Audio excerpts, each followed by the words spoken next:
The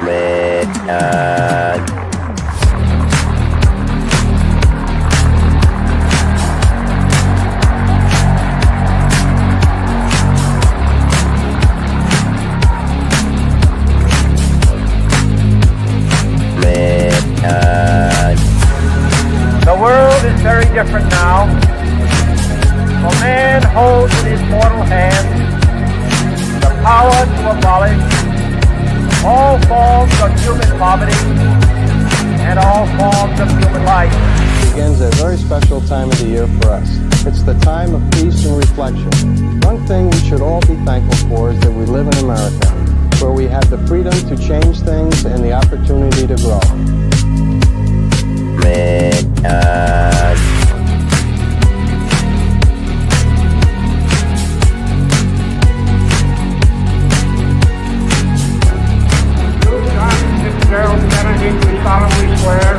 I, John Fitzgerald Kennedy, do solemnly swear that you will faithfully execute the office of President of the United States. that I will faithfully execute the office of President of the United States And will, to the best of your ability, and will, to the best of my ability, preserve, protect, and defend the Constitution of the United States. preserve, protect, and defend the Constitution of the United States. So help you God.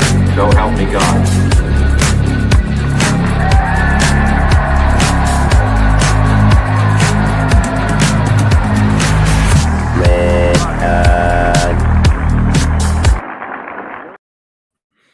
Society is collapsing. Stefan, good morning. Good morning to you and your audience. Thank you for A having me special- for the first time, as usual. An extremely important special report right now that you have a new hoodie, I think, right? Public service announcement. That's where we're coming. We're trying to get that PSA money. You know, I'm going to start brushing my teeth on stream just as a subtle subliminal reminder for people. So is that why, Pink Floyd, Sid Barrett, when he went insane from drinking a cup full of LSD, like 1 million shots or 1 billion shots worth in a little cup, and they locked him in like a little cupboard like Harry Potter underneath the stairs while they had a party all night in 1970 something? Is that why he brushed his teeth forever until he died? Like the whole thing with the teeth brushing is like It was part of the curse. Your sober sitters draw a circle on the ground. It's what shamans do. And when you're in ecstasis or in tripping mode, right? No, they put him under the stairs because he wouldn't stay in the circle. But who knows where he would have been if he had started wandering. I hadn't heard that story before. Oh, really? Yeah, it's crazy because like the rest of the band had to keep making music, and this is before Dark Side of the Moon, right? So there's like songs about him like being kicked out of the band basically because he lived with his mom for the rest of his life, first in an insane asylum, and then with his mom just brushing his teeth every day, all day, forever. And I always wondered about it because I heard that very young. And you've heard a couple stories that told you not to take LSD. Like I had this great music teacher, and he told me once. Well, first he said, like, I can trace any music back to blues. Anybody, what do you got there? You got an iPod, kid. You come over here and listen to my iPod. But it was like the Alan Lomax Negro work holler music from, the prison recordings. So like they used to all roads lead to Rome, but all music leads back. It was 6 degrees of separation from jazz music.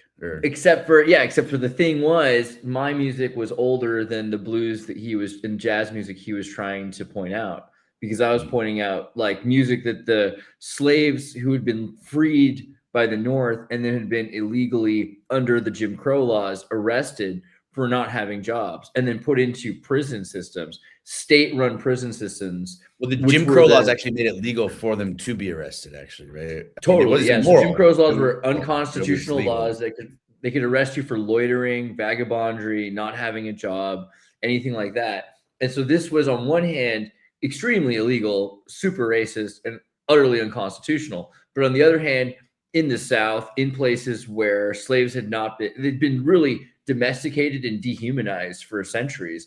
There was probably certain kinds of slaves, especially from really traumatic backgrounds, that were not able to be rehabilitated as citizens. Centuries. Oh, again, Jews are sitting here like it's been 5,000 years. Come on. Yeah, that you guys have been running the show. Nice. Well, if you keep track of your own history, eventually you follow this arc of success and then it being swept away from you.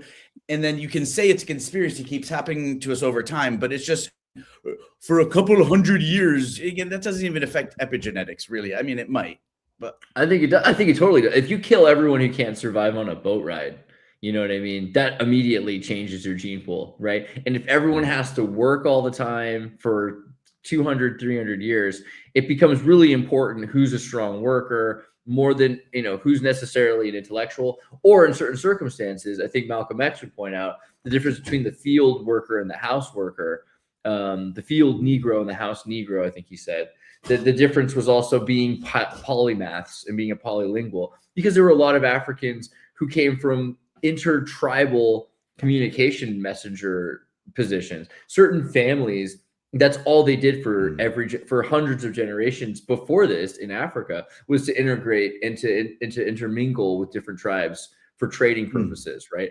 Similarly, they have historians. I heard of something similar in India, where there was a time where there were certain scholars, if there was a guru or a professor, only his closest assistants would get to see his work that he was doing and help him give input on it.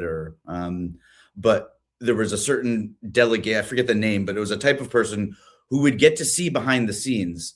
And he was allowed to travel between all the different schools, and he was recording everything kind of for posterity and history. He wasn't there to try to figure out who was the smartest or the best, but there was a specific role in that. And you're saying there were even whole tribes of people that historically played intermediary. Interesting. Dude, not even just tribes. In tribes, certain families. But yeah, tribes, it becomes kind of like a tribe could represent a family, because if a tribe is mostly related people, at one point, tribes were families, to be fair. You'd have 5 wives or 20 wives, or you'd have a bunch of sisters and a bunch of brothers. Either way, you end up with hundreds of people that make up a tribe, and they're all related. But there's certain positions that certain people had. So I have a friend, Salif, and he's from West Africa, and his family come from a tribe, or from I guess a tribe is the right word, but his particular family, what they do is they make instruments and they make music and they record history, and it all means the same thing in their language, right? It's like the word for historian is like gourd crafter or something like that. Because you take a gourd, you have to make, if you're going to tell someone what happened in the 5th century, well, you take a gourd, you get some cat, etch it on the surface, you're saying? You play this like banjo thing, and you're like, back in 500, this is what happened. But they're doing it in this, the plucky one string, which is a meme. But no, there is an instrument in ancient that would use even snakeskin, and it's the small resonant chamber. A certain note to play on it, but so what's it called? I think it's called the kora. I think it's called the kora. The negro word. There was a time where that word was adopted by the culture as a replacement for nigger or nigga, correct? And that if you were trying to be polite at some point, you would say negro because you were avoiding saying nigger, correct? National Institute for Geopolitical Geologic Emergent Republic race. This is a really funny joke, and I'm almost at the punchline, I swear. Ready? So it goes like this. Ready? When people say that they hate Jews, but they keep saying the word Jew all the time, I don't really believe them, because it's like a racist person in the 50s saying the negro word. No, they're never going to accidentally say the new polite word. And you would be calling Jews Kikes all the time. Dude, the word Jew would never even cross your mind. You would only see them as Kikes, or the same way a racist person might only see them as nigger. And he would never, unless he was being tongue-in-cheek and trying to pretend to get along with people, and he would say neg. But so the word Jew is to negro. I find this more racist because you're I drew this analogy yesterday. I don't know. You're circumventing using the N-word by spelling it, which is really just showing off that you're an intellectual that can spell. So I know how to spell. That's ableism, and it's actually worse than racism in 2026. Thank you.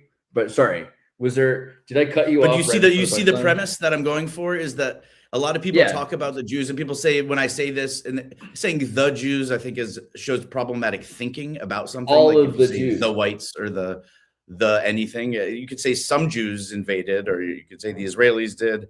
But I know in the back end, everyone's still just conflating the two. Arab Jews are actually like a thing too. Yeah, big brain. It's like the big Arabs brain or the Jews, disabled. and it's like, how is the person who's watching that with brown skin and dark hair, who's We need to grew up study in a more proud McDonald's. Arab Jewish family, going, well, the news keeps arguing about the Jews fighting with the Arabs, but I'm not really sure what they're fucking talking about. Being stupid is a superpower. People that don't feel and aren't aware of hunger and suffering, that's an incredible thing. How can Ignorance you be is depressed? bliss, as they say. Yeah. How could you? I mean, it's got to be great.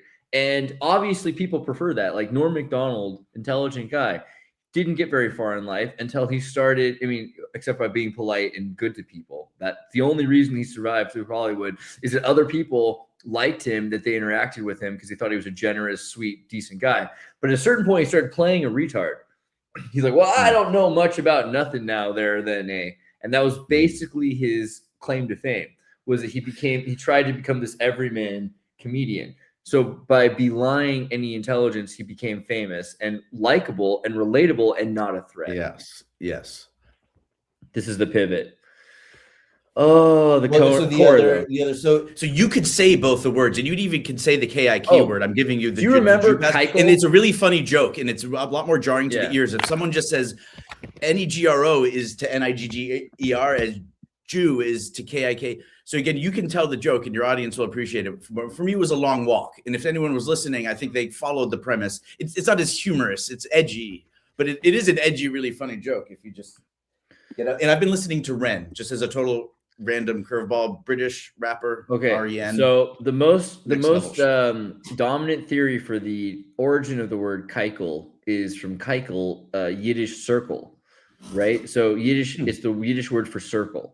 And so the theory goes that at some point when Ellis Island was being overrun by Jewish immigrants who'd been kicked out via pogroms, people that had been invited into Russia to do farming, right, by St. Peter, several generations later. And these were the rule followers who were actually fucking waiting in line at Ellis Islands instead of just being like, I don't know, that looks like a fucking long line. See ya, Yeah. Totally. But they didn't go farm somewhere. They didn't know how to write their name in Roman letters. They only knew maybe Cyrillic or, maybe they knew some Yiddish version or something. But the alleged story is a number of them would sign their name with the circle. I don't know if this is true, but this is apparently the most prevalent idea, which is interesting because it suggests that, these are Jewish kids who didn't know how to read and write in English, who had to sign for their families. And their families. I was told that when my family made it to the front of the line at Ellis Island, they ask you what's your career, your name, and because you don't know the words, you're like, you might answer your career for last name, but so when it came to their last name, they said Minkiewicz, which is spelled Minticicw, or just some crazy combination of. And so the person at the front of the line is going, okay, it starts with an M, I get it, because they're pointing to a giant billboard that said Menin, which was by Menin. And son of Menin. So the name Menin, my family has that as their middle name or like a maiden name for, and yet but we're not from a family of Mennonites because that's what it might imply, correct? If your middle name is Menin, but it was that they were in such a rush that they didn't want to figure out how to spell Mentekowitz. They said, oh, your last name's Menin, okay, got it, next, and so they ended up as Menins. But even that probably, like, the older your name goes, the more it goes back to this happening before, right? So the whole thing with Jews and the pogroms is that they were brought into Russia because the Russian government wanted them there. They wanted Mennonites, they wanted Amish, they wanted Jews, they wanted different kinds of people that could farm and have different regions. Are Mennonites polyamorous? I'm going to ask Google, but you might know this. No, Mennonites are not. Group? Not like officially. They're like a monogamous sect. Yeah. Okay. I was wondering, would it be if someone tagged you with the last name Menin and you didn't even know what the Mennonites were? Like, what are the negative connotations with Mennonites? How do people hate them? They're just kind of boring. Like, I like them. They're German Amish types. They're like Amish, basically. They're like Amish. All right. So usually you have an epicenter, which is the Amish, like, circle of hell, like the most inner ring, where you have no electronics. And even now Amish have Snapchat. You saw the video, I'm sure, with the kids with their DVD players that they buy at the gas stations, and they got all these gas powered DVD players.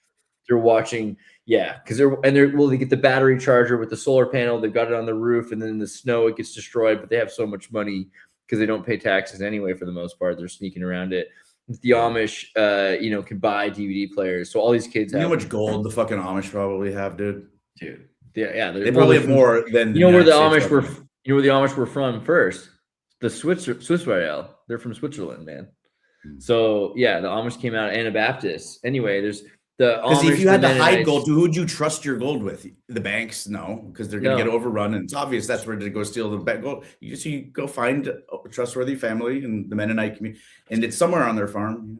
But I met a go-go dancer in San Diego's desert rave at like 2012, right around the anniversary of Titanic. I remember because that was the week I saw Titanic in 3D.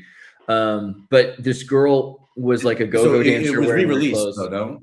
Yeah, it was it had never been in 3D before. That was the first time it was in 3D, except for if you'd taken psychedelic drugs. But either way, that was like the official 3D release of the film. And I met this go-go dancing Mennonite girl who'd left Pennsylvania. That sounds fun.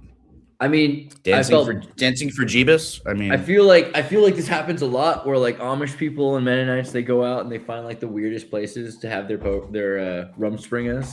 They meet like interesting English speaking people. And then they realize, it is pretty wild out there in Babylon. You know, the Rumspringa is kind of the Kardashian, and I apologize to the listeners for not letting Andreas finish his sentences. Because usually I tune in to hear him talk. But the Rumspringa, it's called like the reverse Kardashian, or it's like Paris Hilton. You embarrass the shit out of yourself first, and then you become really famous and a billionaire. Because usually people, it's fun to knock off the people at the top, and then there's a scandal attached to them, and you kind of rip off the Band-Aid right at the beginning. And everyone that's Amish is like looking forward to Rumspringa, and they know that they do things that they would never do again. That's the whole premise of the thing. And of course, there's maybe a picture or people that saw you do, but you never talk about that again. And go back to doing. Oh yeah, it's like everyone has the 60s coming of age ritual. All of them have the 60s. It's like it was the 60s. It was a different time. Yeah, and you don't judge someone else for having a wild night. Whereas a lot of people, if you're an Amish girl who went to Epstein's Island, you're forgiven because like you're baptized. Like that's pretty crazy, right? Well, you went skinny dipping with your friends. It's like, I would never marry that chick because I think they can go skinny dipping. I don't know what the deal with the Amish are because they kiss each other a lot. There's the kiss of peace thing where at church, everyone has to like kiss each other's cheek. Men with beards, bro. So like, I don't know what the whole deal with Amish are. I do know that Queer Eye for the Straight guy had an Amish guy or a guy who'd been raised Amish. I heard that the whole beard touching thing is because sometimes the winter is longer and you have less protein than you would expect. So it's the way of crossbreeding the lice. And then in an emergency, they're allowed to cut their beard and cook the lice and eat them. No, sorry. Was the really weirdly like inbred looking blonde guy? Of course, because that's the deal with a lot of the Carson. Is it Carson Kresley? That seems like a German enough name. Yeah. So how many atrocities have been committed in the name of Mennonites and Amish? I mean, let's get real here. No, I mean, probably zero. I mean, this guy is an atrocity, and he was created by the Amish. No, but so I heard on like InfoWars, Nick Fuentes is being like, the Nation of Islam or Muslims, just look at all the bad things they have done. Again, the Muslims for this whole group. And it's like, well, okay, that's fine, but can we talk about a lot of bad things the Christians have done then? If you want to sit there and talk about what the Muslims have done, well, then we also have to include like a pretty long list of the fucking things that the Christians have done, or if you want to talk about the Jew, and it's just none of them are realistic conversations, but to try to cherry pick and pigeonhole. But I mean, like the Muslims created, the Enlightenment, and Christians created the Inquisition, and so Muslims had the camera obscura, which made video and film recording possible, and Christians had like witch trials where they just burned teenagers at the stake. So if you really think about it, but then again, the Christians are the ones who made pornography with cameras, which were invented by the Muslims, and the Muslims are the ones who banned the use of the cameras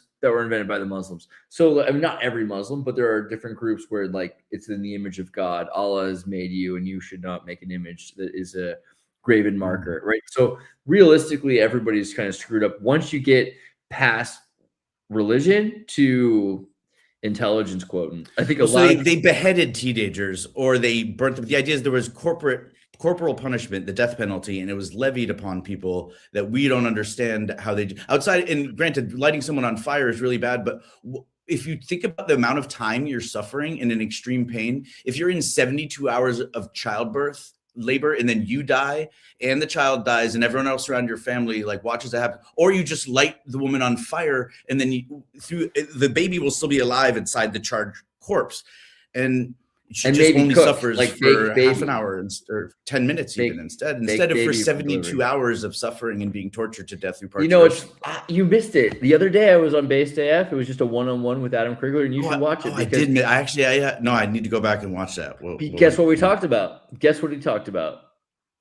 Your favorite subject. I mean, he recently had kids. I bet you anyone that is a father. It was about planned. It was about planned C-sections. We talked about planned C-sections for like a half hour, maybe an hour. It was, but in a way, I bet you again. So I haven't seen it. He's got issues against it because his mother was forced into a planned C-section by a doctor who just wanted to go. No, so already there's a word missing there. It's called a PEC, a pre-planned elective C-section. It was elective, but into a pre-planned elective C-section. An elective doesn't mean you decide at the last minute after trying to give birth in 48 hours to agree to a C-section. I understand, bro. Obviously, well, I'm not even telling you. It's just I'm just saying though. There are people that were in the chat who have been they're pregnant and they're going to have a baby, and they have a planned C-section in case things don't go wrong, don't go correctly naturally. They're planning on a natural one, and this is what you're talking about. I understand. That's not how it works. It's a scheduled. You go C-section. for natural. The only reason the plan is there in case of a what? An emergency. An emergency. Oh, so now you're having a fucking medical emergency that you could have avoided by doing something electively pre-planned and scheduling, and instead you walked off this brain. And so when people are stuck in psychosis and they've been brainwashed into these satanic ritual abuses, instead of allowing people to inflict it on each other because they're too confused or stupid to figure out what's going on, you either remove their rights from them. About C-sections and circumcision, which as a Jew I find fascinating. I think that's really we should psychoanalyze that a little bit more. But at the same time, if I told you it came from a place of me like watching someone I love die during childbirth, it wouldn't be as like funny a joke. And thankfully, I can deal with this in a rational sense because I'm not trying to deal with the fact that while you should be sympathetic, like that happened to me. While you should be sympathetic to people suffering is hilarious, and it's something that you should remember also about comedy. Is that all comedy you actually glitched out, right? Suffering as well is hilarious. And all suffering is every joke, every piece of comedy is at the expense of somebody, right? So it's always better for you to be the person that is taking up the joke. That's why Jesus Christ. What's the difference between comedy and tragedy then? What's the difference between comedy and tragedy? Laughing and crying, or time itself, the amount of time it takes you to process it so you can realize how funny it is.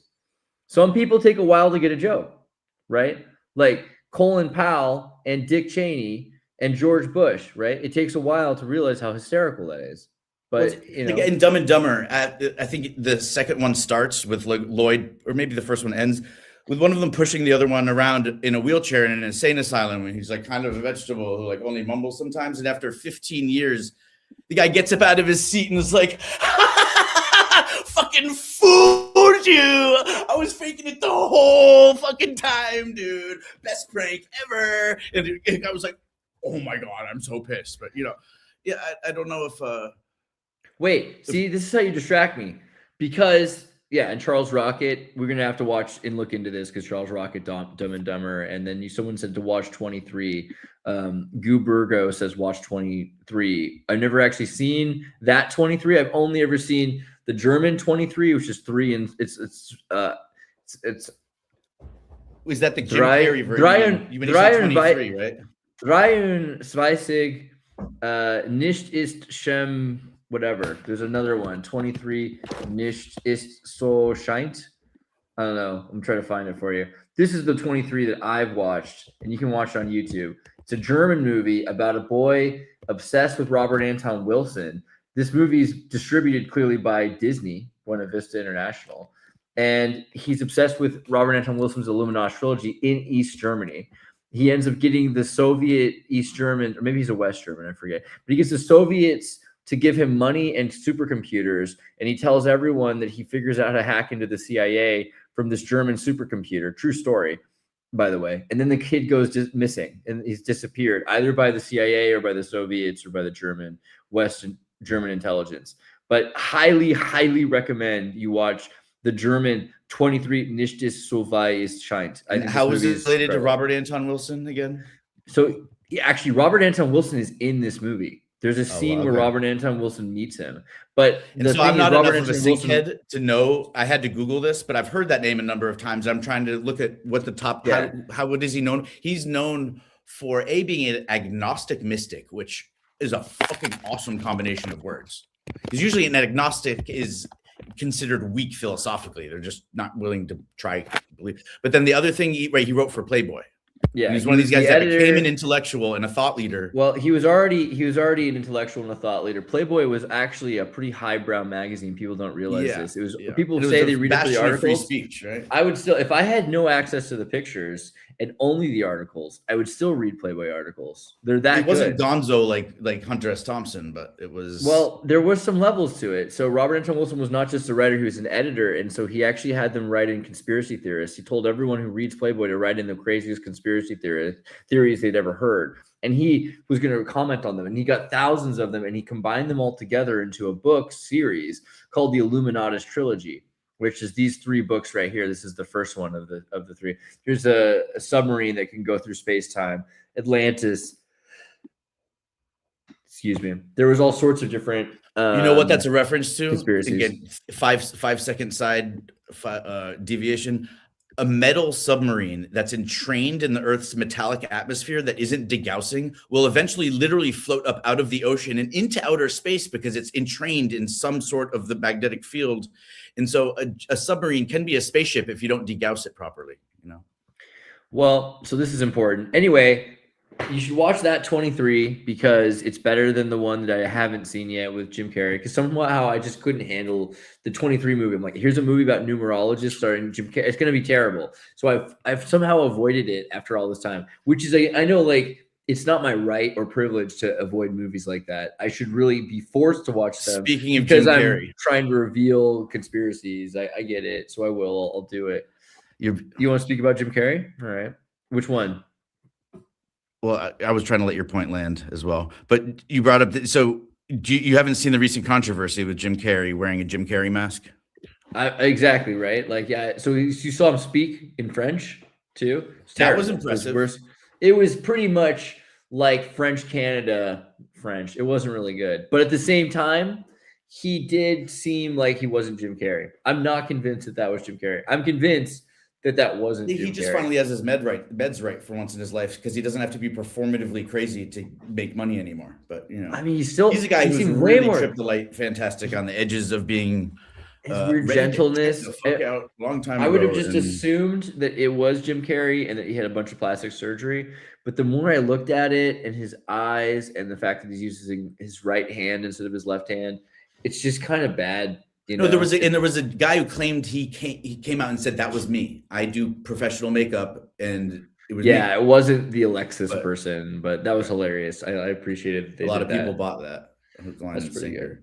Yeah, because it's like you hear the headline and you're just like, oh nope, there's one layer deeper, and I watched the 14-second video that explained it, and so now you walk around telling everyone, oh, you know why it looked funny? It wasn't bad plastic surgery. Don't worry, Jim Carrey's fine. An artist came out and admitted to it. And everything's just a psyop. Space is fake. Jim Carrey is fake. Does that mean Jim Carrey is NASA? I don't know. You know, so he looked the most like a character. He played. I didn't actually watch more than like 5 minutes of the series because it disturbed me. He was a television show host for a kids' television show, and it was Shades of Jimmy Savile.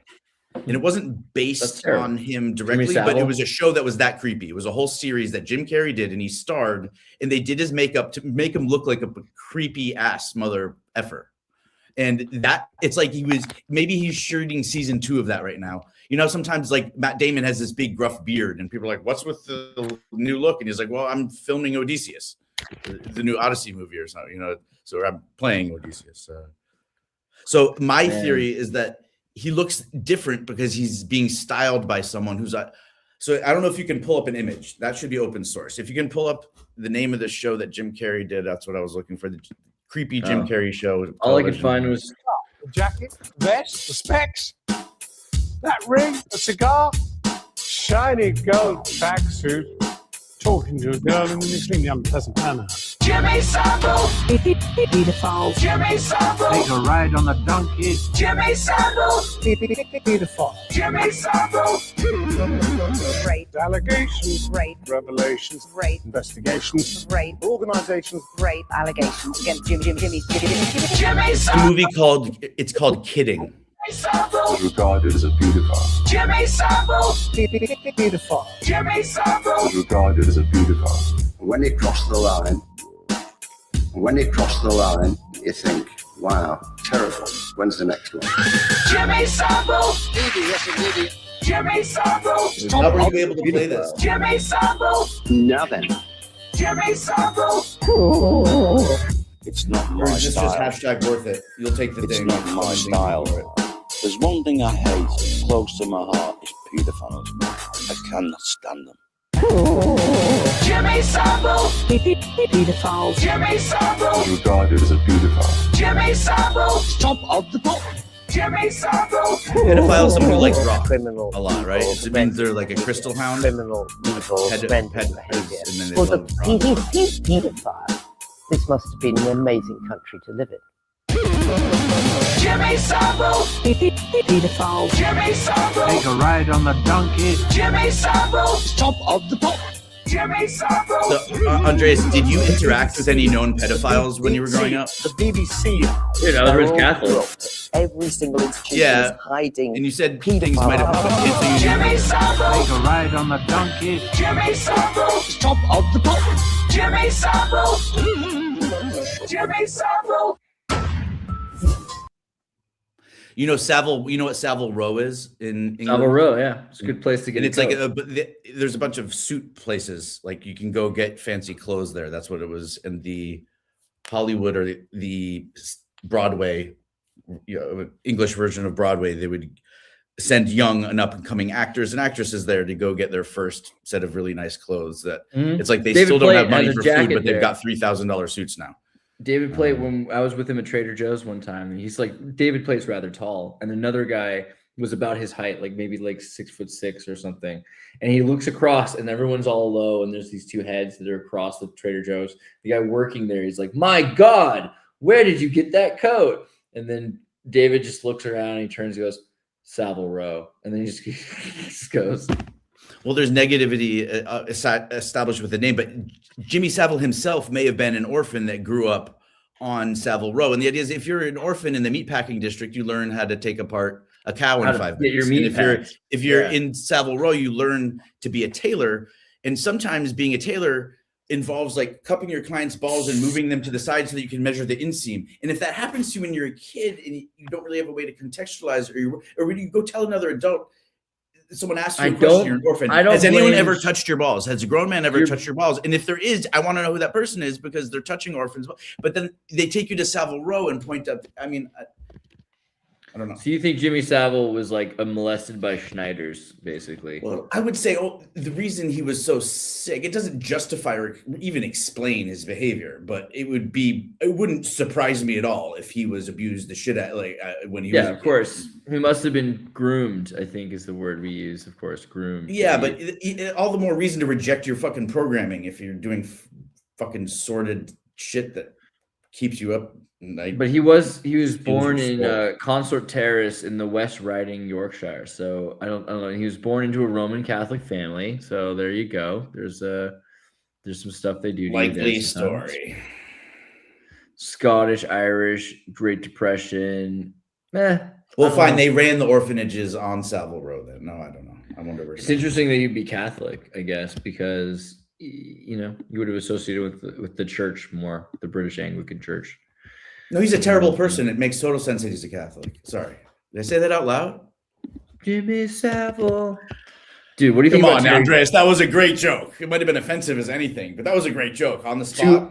It's only offensive because you're in Massachusetts where there are so many Catholics. I think generally speaking, there's Lutherans. You know the YouTube channel Atun Shea, and he does the Witchfinder General. It's He kind has of this like going into San Francisco making a joke about Trump. Like you knew your audience. thing- You know? He's going, no, my wife is speaking in strange tongues. I think she might be possessed or like maybe even a Catholic. I'm not sure, because the Dude, what Puritans about- were Puritan. What about Terry Davis? So we talked earlier about TempleOS. TempleOS was an operating system that one man wrote. He's like a schizophrenic that made an operating The system. unlikely story. No, I'm just kidding. He wanted it to be the third temple. Well, I think he was probably hit with radio frequencies because he went completely insane and started taking meth and talking about the Jews a lot. You know how that goes on the internet. Yeah, being religious manifests as like when you examine it behaviorally, it reads as delusion. And I mean, he seems like a nice enough guy in these younger pictures of him, and he created this is the unofficial programming logo language for Holy C, his own language he wrote, because he wrote an entire operating system, as in he wrote the language, he wrote the compiler, he wrote the operating system, and he saved a lot of everything. people from reaching the last page of the internet, and instead they ended up exploring this for like 10 days straight. And they didn't end up killing themselves because this existed. And there was someone else as crazy as them there that somehow used the computer to collect their thoughts instead of shatter their consciousness. Like This is what the operating system looks like. And when you run it, it gets messages from God and it writes new Bible verses. And oh, that's so blasphemous. How dare he invoke the name of God and pretend to be computers providing access.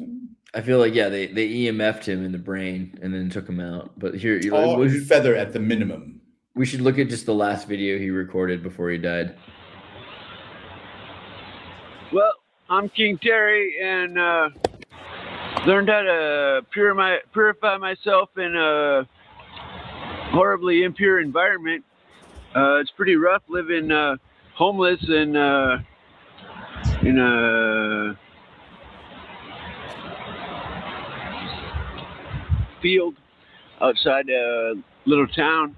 And coming into their library, and it's a very pure town, and must have been an extreme shock to them to see such a horribly sick person come in here and pollute everything. And it was a lot of torture to snap me into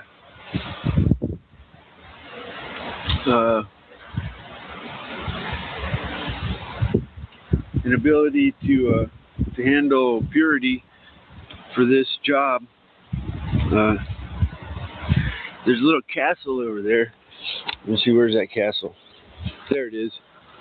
Oh no.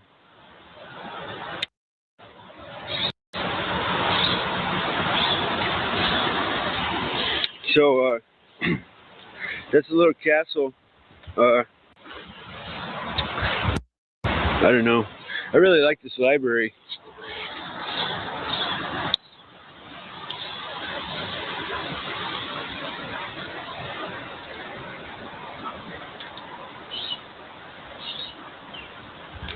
So,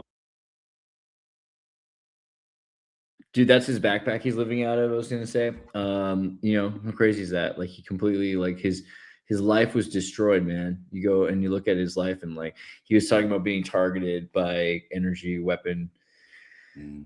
Former employee for Ticketmaster.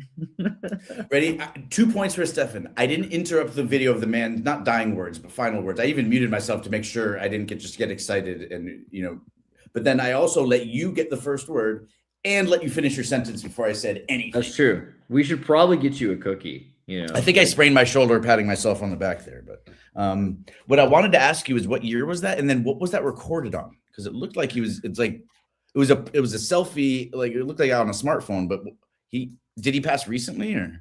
No, I think that's like 7 years ago or something like that. Did they have smartphones all the way back then? Jeez. Technically, yeah. Android and things like that. I think he had a camera of some kind, if it wasn't a camera like a phone, but it might have been a phone even. But yeah, I don't know. It's just interesting that this dude created a tool for talking to God, and then he was shut down by the Matrix. And I don't know. People will act. It was like an art project, bro. It was. I mean, it was in the vein of the Fancyclopedia. Do you know what the Fancyclopedia is? It was a series of newsletters that was distributed in the 70s that was pre-internet. And there was a version 1, 2, and 3 would get updated like Wikipedia. And you could look things up in it that you couldn't look up anywhere else. Don't and panic. to me, this is related to that, artistically speaking. And he, even if he was a low functioning individual or was impaired, he was able to contain and present his thoughts in such a way where not only were they presenting some sort of cohesive narrative, but it was enough to really piss some people off or give them a really strong opinion about the guy because of this piece of artwork he made about Temple what again? TempleOS. Oh, you're talking. So that's the thing, is that he wasn't really a low functioning individual. Originally, he was actually like a pretty high functioning individual, and then he went insane after being attacked with like energy weapons or whatever. You know, who knows what happened. But when you look at the pictures of Terry, is there a video of him? Yeah, like first stream. How about just like young again? Terry Davis, young. How about that? See, he wasn't a psychopath. He was actually a pretty smart guy originally. And then he started saying things that people didn't want to hear, and he went completely insane. It might have been because he became withdrawn. It might have been just because he was on his own, but he ended up on the street smoking meth. And I don't think he started out that way. I think that happened to him slowly, or he spiraled out of control at a certain point. And then they started saying, "Okay, he's racist." Low functioning, perhaps, is that he isn't a he's not a Riz master. Let's put it that, or at least whatever mode he was in there when he was recording that was just very centered and grounded, and he wasn't very expressive, and he didn't talk very quickly necessarily. Is this how all YouTubers end up? You know, because he was pretty famous to start with when he invented his language and his operating system, and eventually he's got like a few hundred people watching him on YouTube, and he goes insane, and then like he lives in a park. Is that how this all goes? But what he did, it was significant somehow. It was an early meme in the sense that it was everywhere, even though it was never in mainstream news. And it was you need like actual use cases scenarios for TempleOS. Well, you use TempleOS to generate scripture. No. Instead of watching porn, go to TempleOS and just poke around and read words. You don't have to read the Bible instead of jerking off, but just go to TempleOS. You know. Wow, you really got. I think you went straight to his heart with that one. Yeah, you guys really, that's actual use case scenarios. That's what he asked for, right?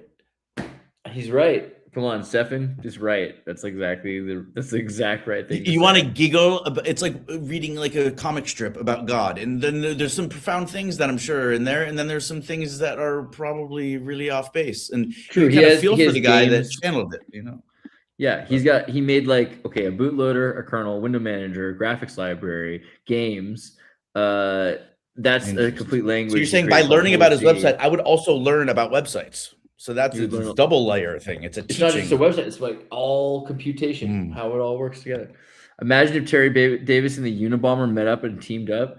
Would they? Because like one was super against technology. Maybe it would have had to been that Terry Davis helped save the Unabomber. Because the Unabomber would have been the guy thinking all technology is bad. And Terry Davis is like, no, it's just created by evil people. And we can make it godly again. So really, it would have all been about Terry Davis saving the Unabomber. That's that story. And their powers combined. If there would be no combining, because the Unabomber would stop Ted Kaczynski had someone to collab with, is what you're saying. He might have not gotten so angry. He wouldn't have blown anybody up. He probably would have ended up making TempleOS 2.0 with like VR or something. Who knows?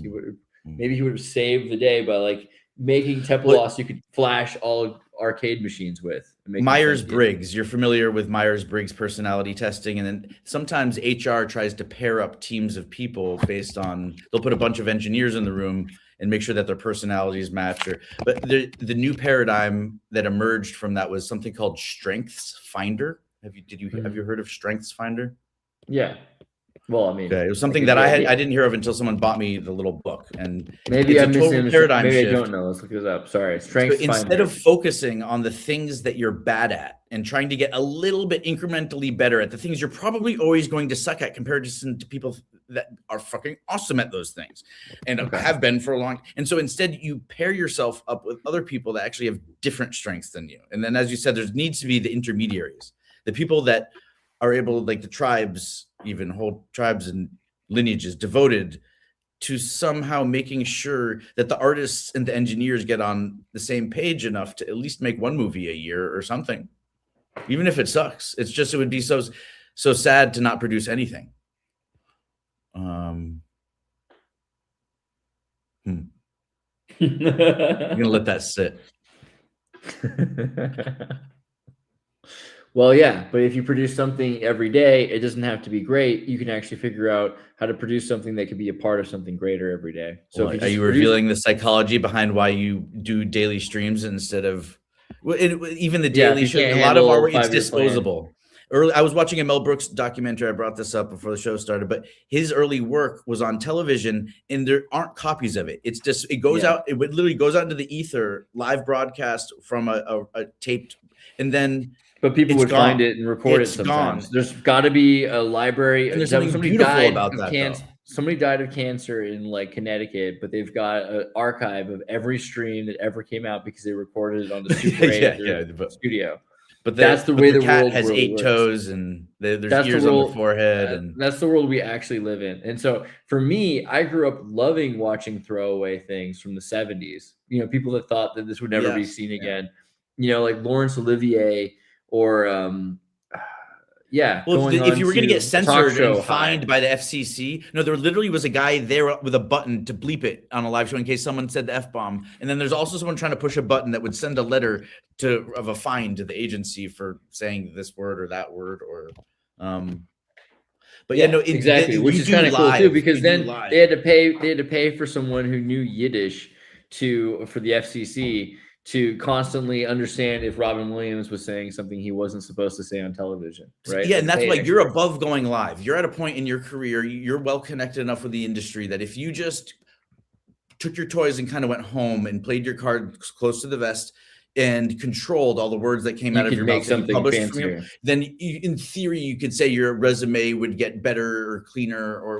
But a part of why I love you as a content creator and an artist, outside of the fact that master of all trades, jack of all trades, and you accept that as par for the course of earning even an increment of respect in the creator realm, is that of course you're doing most of your own editing and tech. Like the idea that can you set up the StreamYard link for me, Andreas, please? But like literally, it took me 5 minutes to switch from my phone to my computer right before the stream went live. So you're thinking about C-sections and other things. You know, your mind is occupied right now. I don't know. I just remember seeing just videos from the 80s, particularly from like Los Angeles community television, or there's Japanese TV, IPTV streams that have recorded old Japanese TV that they've completely forgotten about. And things that were designed to be thrown away sometimes are the best. And you go back and, these people are dead. And people talk about canned laughter, but also just canned moments that people didn't really realize how valuable they were. There's this author, what's the guy in Japan who wrote Norwegian Wood? Somebody can remember for me. Isn't it good? Suzuki Hirakami, right? Okay. Haruki. I can either confirm or deny the reports, but Haruki Murakami. Okay, so this dude, Haruki Murakami, and he's got a bunch of really good books. I would highly recommend reading this guy's books. Haruki Murakami was, I think he runs like a jazz club in Japan, and he started running triathlons in his 30s, and now he's in his he's almost 80 or something like that. But this dude writes these crazy books that are like, I hate Catcher in the Rye, but this guy translated Catcher in the Rye for Japanese people. So I think it did something to him, and his books are kind of like Norwegian Wood starts out about a guy and a girl who are walking along a boardwalk in Japan. He's got a backpack on, because they've been backpacking together. Like they're the young couple that don't have money and they're in Japan. And they're backpacking. And then, they're talking about something. He doesn't even remember what. And there's like this bubble gum machine, and there's people there eating cotton candy and whatever, and he's like, I don't know why it matters to me now so much. I definitely didn't think I would remember this moment so vividly while it was happening, but she died a year later, and I'll never forget this day. And that this was the happiest times in my life. And now I'm in my 30s, and, I have to go back. I have to go back and backpack across Japan again and just try to retrace my steps and our steps and see what happened when I loved her. That's like kind of a paraphrase of the deal. I had this time when I had a bunch of music on my phone, and like I think this was my first iPhone, like iPhone like 2008 or something like that. Or it had all of Haruki Murakami in chapters, which were like little chunk. These are like tiny little like 5-minute pieces of him reading, and then all of these random songs. And so as I would listen to music, it would just randomly throw a random chapter. If you had a shuffle, it would shuffle both the book chapters and the songs. So sorry, you muted yourself because you didn't want to interrupt me. You were a sweet man. Look what he's doing to himself, everybody. Can you guys give a little bit of credit to iDropbits here? Wow. The goal is listenability. Dude. Entertaining, humorous, paradigm shifting, but also listenable. Dang, bro. That's great. But not to the extent where we Joe Rogan it with a talking stick. Two people are allowed to talk at the same time. That's how real people actually communicate. But Joe Rogan podcast, you notice from the get-go, again, it's because he commands that kind of, but there's never two people speaking. Whereas Andreas is like, let's invite 7 people on and unmute everybody. You just play with the format. You might as well be brave. You already predicted the future. That's why it's like people are waiting for your canned videos or your like pre-produced because they're trying to figure out what's coming next. And you could have gone in the Tartaria direction. You could be here shilling to get on Joe Rogan about Tartaria every 5 minutes. And that's you just much more likely entertain chaos. And what you're doing is saving people like my soul or little bits of it that are available to save because I have a soapbox for a second, So we could take it further. It's true. I don't know. When I think about like a perfect show, ironically, one of the shows that comes up is Politically Incorrect with Bill Maher. Well, hold on, before we skip away, for audience's sake, you gave me credit for muting myself. But what I wanted to say was you had these things on your phone, and then I want to say but you were comparing it to this heartfelt situation of 2 young people who you described as not having money but not poor, and I appreciate that because health is wealth. I've been really sick, fever for like all the way, and it kept lasting. You wake up with no other symptoms other than a fever, like, oh, I must be better. And then no. But now I finally get like 12 hours of wakeful energy every day again. It's great. I'm not sure what to do with all that energy. Aaron says he pretends to read Murakami on the subway so that girls think he's deep. Why not just actually read it? Am I wrong? What? So, but what did the stuff on your phone? Oh, the content. Oh, you're saying, okay, the storyline in there was on your phone in chapters. So you were listening to music, and every now and then one of those chapters would come on. That's what you were trying to explain. Yeah, pretty much like all the time. And it would be random and non-linear. Stuck the landing. We did the weave, bro. We stuck the landing too. Exactly. Go marijuana. Cool. But so here's my personal share. I met a woman that I dated for 7 years, somehow didn't get married. Right in freshman year, first week of college, we lived on the same floor of the building. And years into our relationship, you fight. We never really broke up. We cohabited. You guys could go to your own room afterwards. You guys. So what we said is, look, if we ever break up and we decide that's the right thing, what we should do is go back to the floor of the dorm where we met and just remember that this is where we came from and that wherever it is we ended up, that the love we had at this time, it wasn't always easy, but it was good. And we ended up breaking up and then never going and doing that. But, the sentiment at the time felt right. And if you guys had your own apartments, wait, are you talking about at a point where you were living in the same apartment? No, wait, actually, so freshman year, you show up and there was one floor of the building where you could get singles. You could get a single. Most people were in a double. Each one of you had your own apartment. So you're like, like when you're like, if you're both from sibling families, or maybe she was an only child, but imagine that each one of them had their own rooms. And when you're in trouble, your parents say, go to your room, which is because in the 60s, like after the plague or whatever, you have this I generation baby boomers, and they're just constantly trying to make, you have your own space, and to calm down, you go to your room. So how can you possibly, like, at least for me, no, and that's the thing. When I was in bed college, angry. I slept on a trampoline with 30 people, right? Like we had a trampoline with Rainbow Bright playing. And that's one type of trust. The other type of trust is fighting with someone and then crawling in bed next to them and then having the audacity to try to cuddle up and like push your boner into them while they're sleeping after you had this terrible fight. And because it's one thing to wake up in the morning and pretend like nothing happened, but no, you can't go to bed angry. That's like Oh my God. Is he okay? Is he there?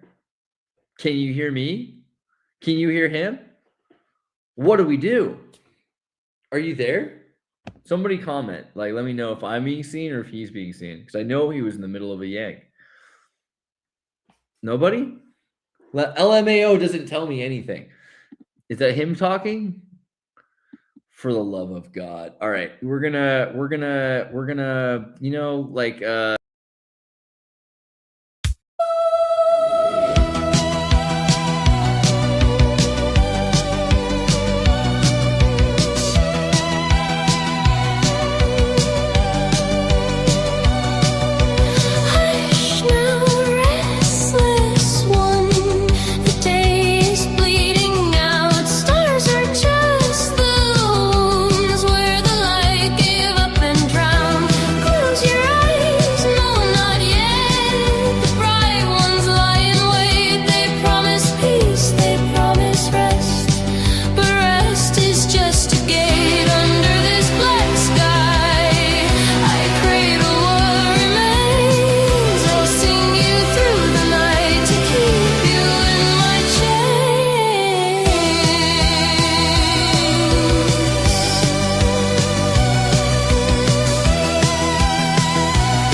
sorry, I was like, I know what to do. You're gone, bro.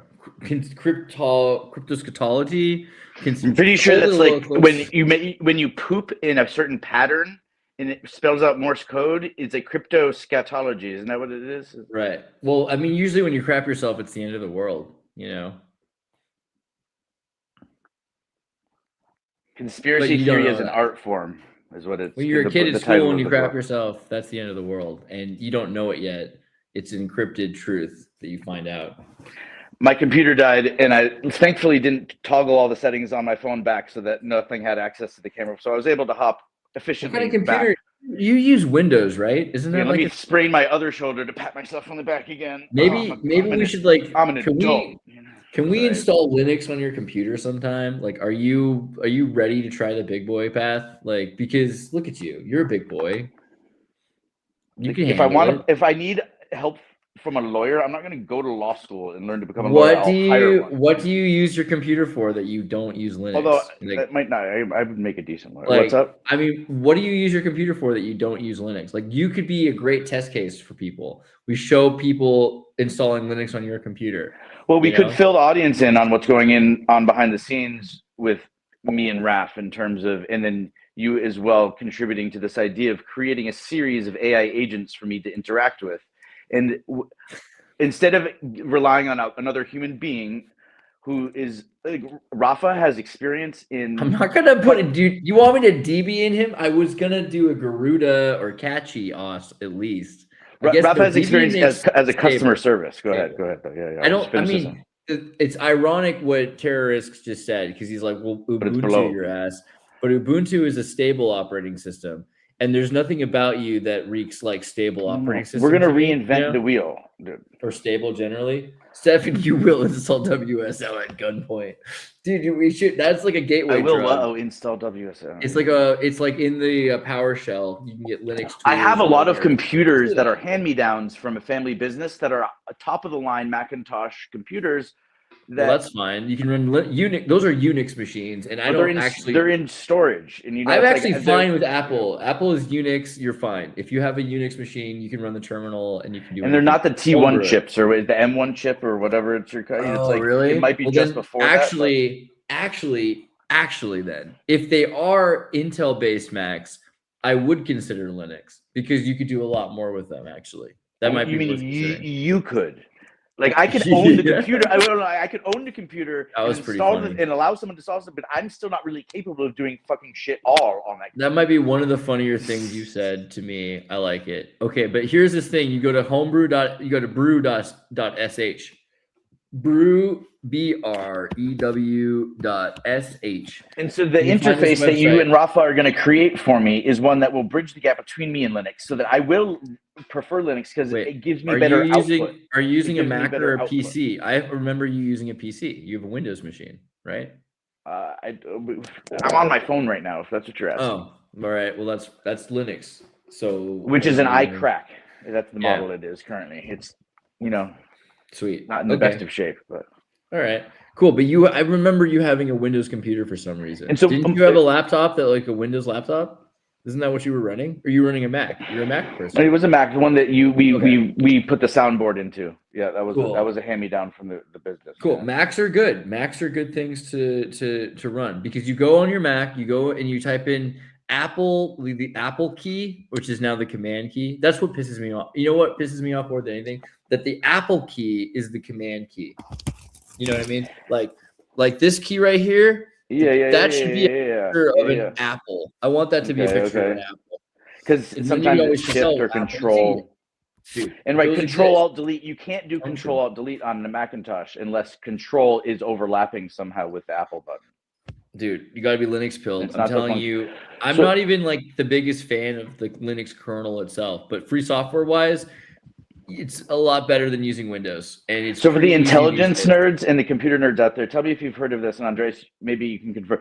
When you have an Apple ID, I somehow got to a screen on my computer that when I was fully logged in, and it was like a 64-digit randomized sequence of letters and numbers. And it said, like, look, if you want to access anything you have ever done, if there is a file somewhere where every I stroke and keystroke is recorded, this is the key. And it basically said never ever share this by accident or on purpose with someone. So what I probably did is took a screenshot of it there and just left it for a week. Because again, dude, on one hand, it's not that I have nothing to hide, but like, but you don't have your what I'm saying is that there is something wrong with the philosophy of I have nothing to hide, so I have no problem with being spied on, because that's not this American spirit is what I'm trying to say. Yeah, but, right. You but should hide. I didn't even know that shit thing just existed. for fun. I didn't even know that number existed. But I have like 7 different laptops and 3 phones from the last 12 years, and I haven't synced up my ID on the iCloud properly even once. And I do have like a fair number of things that I've uploaded to the cloud in case the hard drive disappeared. A bunch of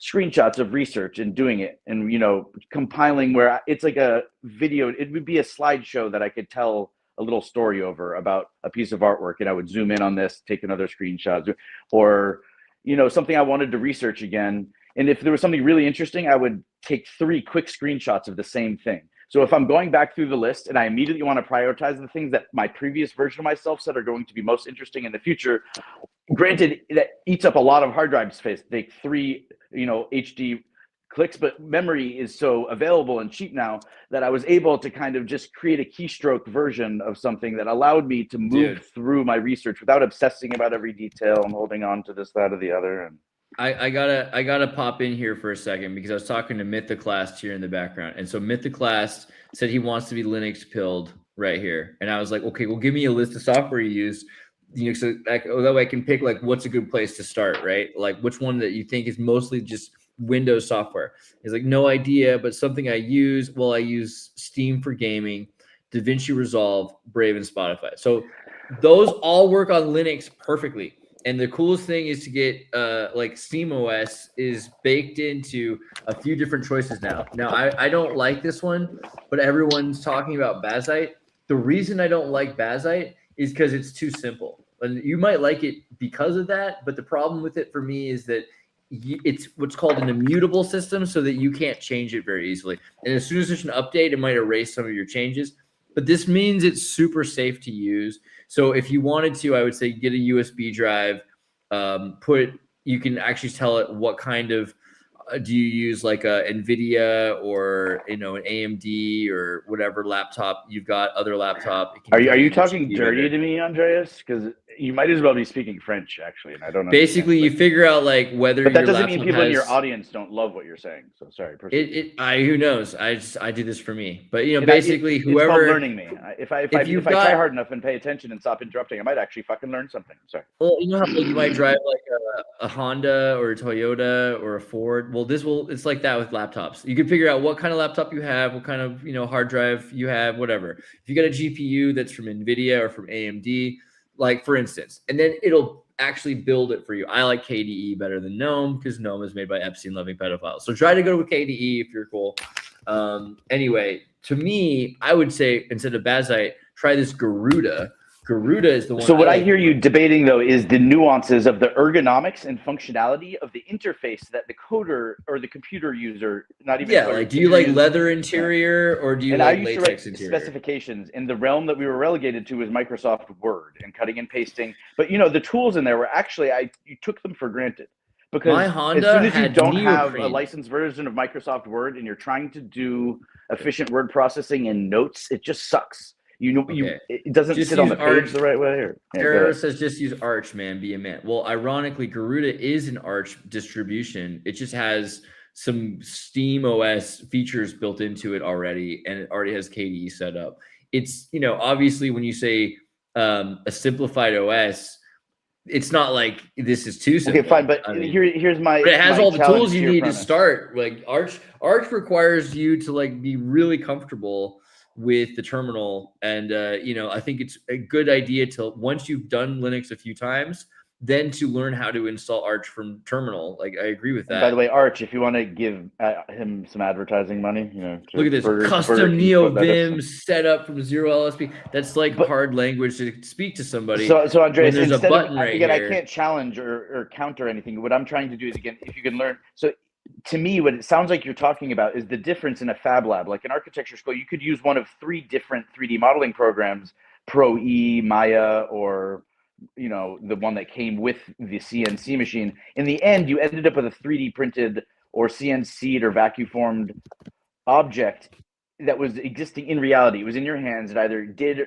and served the function in the reality, but in how you get there, in what is the easiest or best way to get there, if it truly is equal results. Or the metaphor, like if operating systems were airlines, right? So if operating, okay.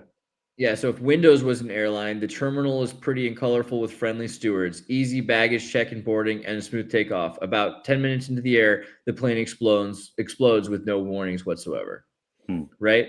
Versus Windows NT, just like Windows Air, costs more, uses much bigger planes, takes out all other aircrafts within a 40-mile radius when it explodes, right? So that's what it's like to drive. In a Macintosh airline, all the stewards, captains, baggage handlers, and ticket agents look and act exactly the same.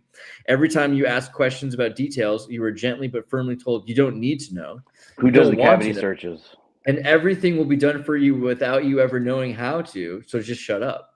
That's Apple. Right. And then Unix, everyone brings one piece of the plane along with them when they come to the airport. They all go out on the runway. And you just giggled when you're saying that. And what you said might have been profound, correct, and funny. But again, I'm lost. All right. But again, all right. I bet you the majority of your audience that really that likes you and loves you as a person and actually. Because it's modular and you got to put it together. They recognize yourself. your genius because they actually understand the things you're saying. Whereas most people, they're like, oh, there's Andreas doing that thing again where he moves his mouth and says a lot of words that.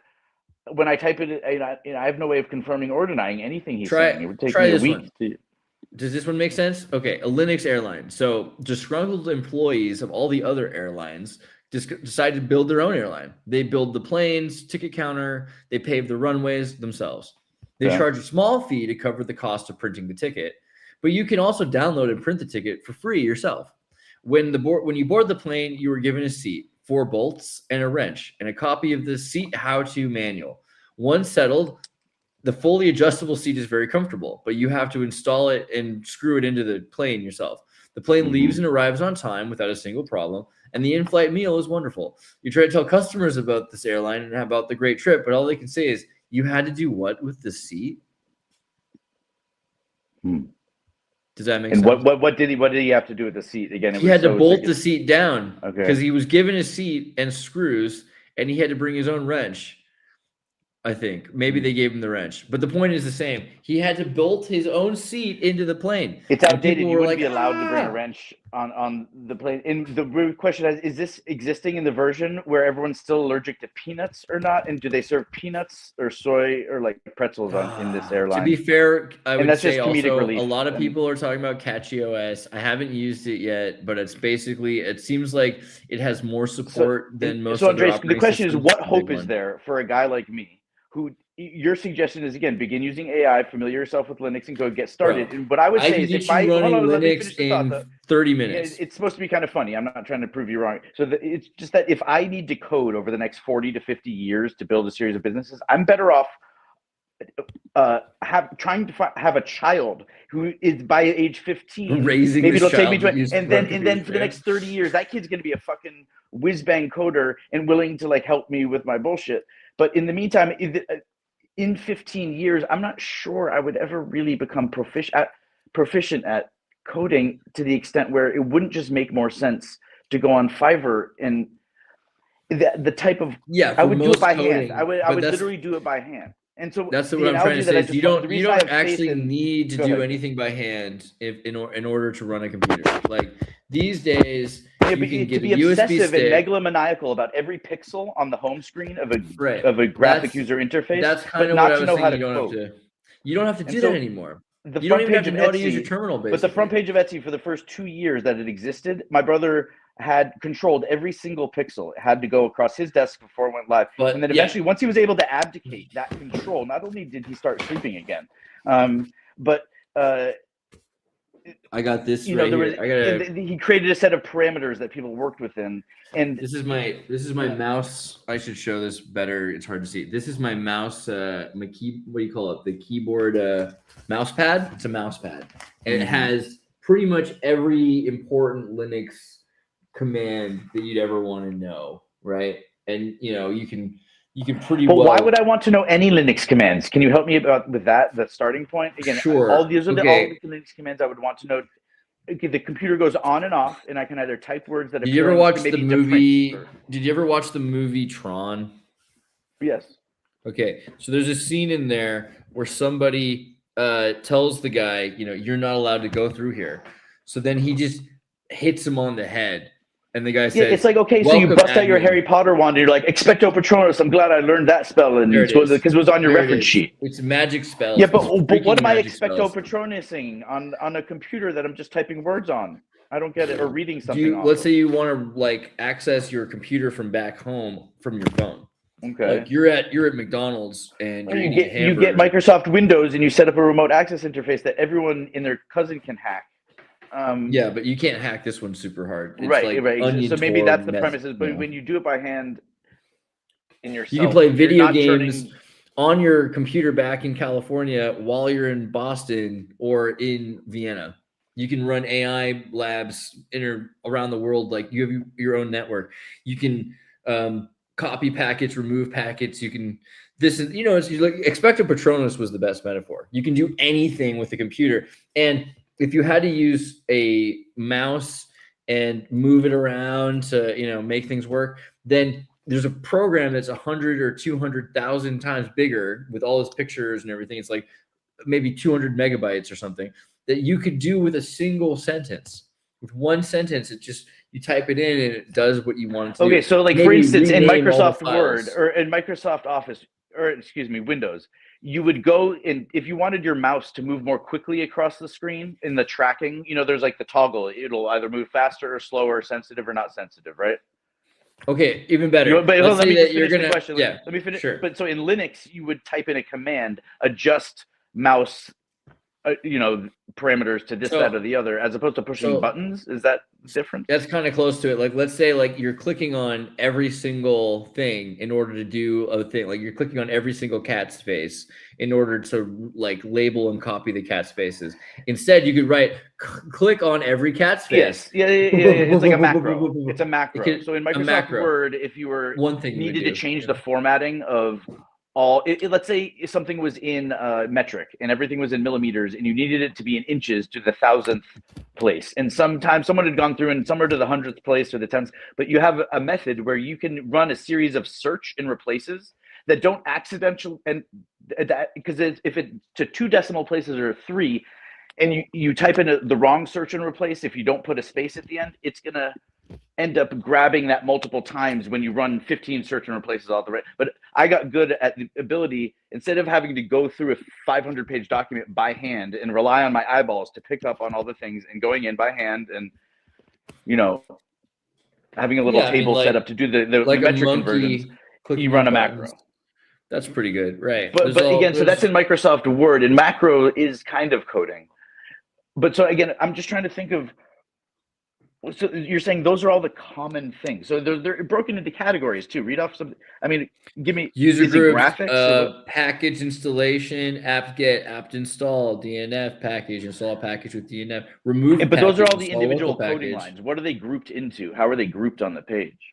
So you've got and what's on one side versus the other side? Networking, file commands, users and groups, hardware information, file compression, package installation, hardware information, file permission, SSH logging, variables, which is like declare a bash variable, display a value of the variable, file transfer, disk usage, figure out which disks you have on your drive, what they have in them, what they're written in, what granting permissions or okay. Yeah. Processes. So you can say query related, this, but how is that different than like clicking on the icon on your desktop? Well, it's a lot easier, and you have to find the buttons, and you can do things that maybe there are no buttons for, that they've hidden from you because they're afraid you're going to do something you shouldn't do, like you could erase something or restore something. Or It's called it's called nerfing my computer, because and that's nerfing the internet or nerfing reality. But I hear what you're saying. You become a power user at that point.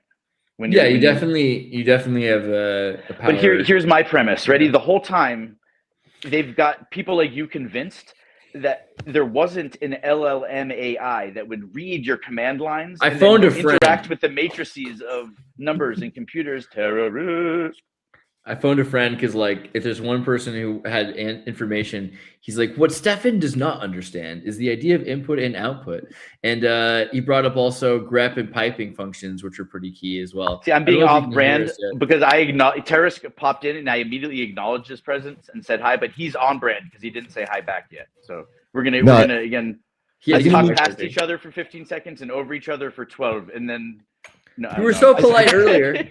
I just want to clarify. I didn't want to say that he was wrong about anything. It's just the idea, the framing of it. It's like how you kind of like look at input and output. You stick a thing in, and then it's not just like one process. You make it go through a chain of stuff. And it sounds like I'm doubting him. No. Clearly, this is not something that like is Andreas's wacky opinion that Linux is like it makes you a power user. I'm trying to understand why and how. I'm that much of a Luddite to some extent, but. Can I give you a personal example? I can't execute the graphic arts. Yeah, give him a personal example. Yeah. All right. So like clicking to do like one job, to go from like point A to point B or do a certain task with just a mouse and a keyboard. For one job, yeah, it's great. I don't have to learn anything and I could just make it work. It's very intuitive. But let's say I have to do like 10,000 of those in a single day. So like that 1 second extra per task is going to cost me like a huge chunk of time. And so AutoCAD, the history of AutoCAD, it originally was all keystroke commands, and the way that people drew things in AutoCAD and blueprints was and then the new age came in, and the mouse, and the kids don't have any of the short keys, and they're watching them get carpal tunnel, moving the mouse, and going to the menu and dragging it, drives you freaking crazy. I still edit, and as when I edit video, I use short keys. Map them, Yeah, you got to use hotkeys for sure. But then there's certain interfaces, 3D modeling programs, graphic rendering programs, where there's so many menus. Sure, there's certain hotkey things that you can do there, but when there's a certain level of complexity with the output, I would imagine that. Yeah, but again, kids just don't even understand where we're coming from. The idea that the smartphone and Facebook didn't exist when I was in high school. When that first, I said that out loud at age 30, it sounded one way. At age 40, kids nowadays really can't picture a world where you don't have a black mirror in your pocket where you can look into it, and your perception is that you can see anywhere and everything, and it's the truth if it says it's the truth. And if someone is going to land on the moon, and it's like the boomer mentality is no one has been back to the moon, because if they had, I would have seen it in the newspaper that gets delivered to my front door, because I'm an American And in our newspaper, they have hell is all a of the newspaper? important truth in the world. And if someone had ever been back to the moon, even if they tried to keep it a secret, I would have known about it because I'm an American and I read a newspaper. I So feel like go away with your crazy shit. I feel like Someone will one, send people to the newspapers moon. haven't existed in 20 years. Two, terrorist, you were trying to say something about Linux. Or you were trying to make a point that like why it was useful, or did you? Wait, I did before. Like, I never cared about programming. What got me into Bash was like I just wanted to learn how a terminal worked. So I learned it, and then all the use cases, the examples they were giving me in the tutorials, they were like, imagine you're an author. It's like imagine you're trying to put together like an autobiography, and you have like a huge data set of events, dates, locations, and you have to organize it, and it could be like a huge Close data your set. eyes and imagine this and breathe. What they're doing is they're priming you for satanic ritual abuse. Excuse me, sorry. What? Who is? I was saying that the computer, the way that Andreas brainwashes the AI so that it has multiple personalities, so that it breaks the rules that it's not supposed to break. I was saying the way that what you're saying is also probably valid. I'm just here in the peanut gallery. And what I was saying is, you said you were imagine a scenario where you need to do X, Y, Z, and I said yes. Close your eyes and breathe. And now we're role playing away from reality instead of having a real conversation about anything. But you know, No, it's all good. I'm game. Let him finish. You Like, let me more finish. par for Let the him course. finish. Let's see how it goes. All right, take two and action, terrorist. That was it. No, that was it. I was like, yo, this thing could alphabetize huge lists for me without me trying it. I could do it in one command as opposed to like, I don't know, the stupid, inefficient way that I would have done it before I learned how to like pipe functions together. But you But decided if I want to not know use what country it's illegal to tell my joke about the word Negro being akin to the word Jew, as the word Nigg with a hard R is to kike.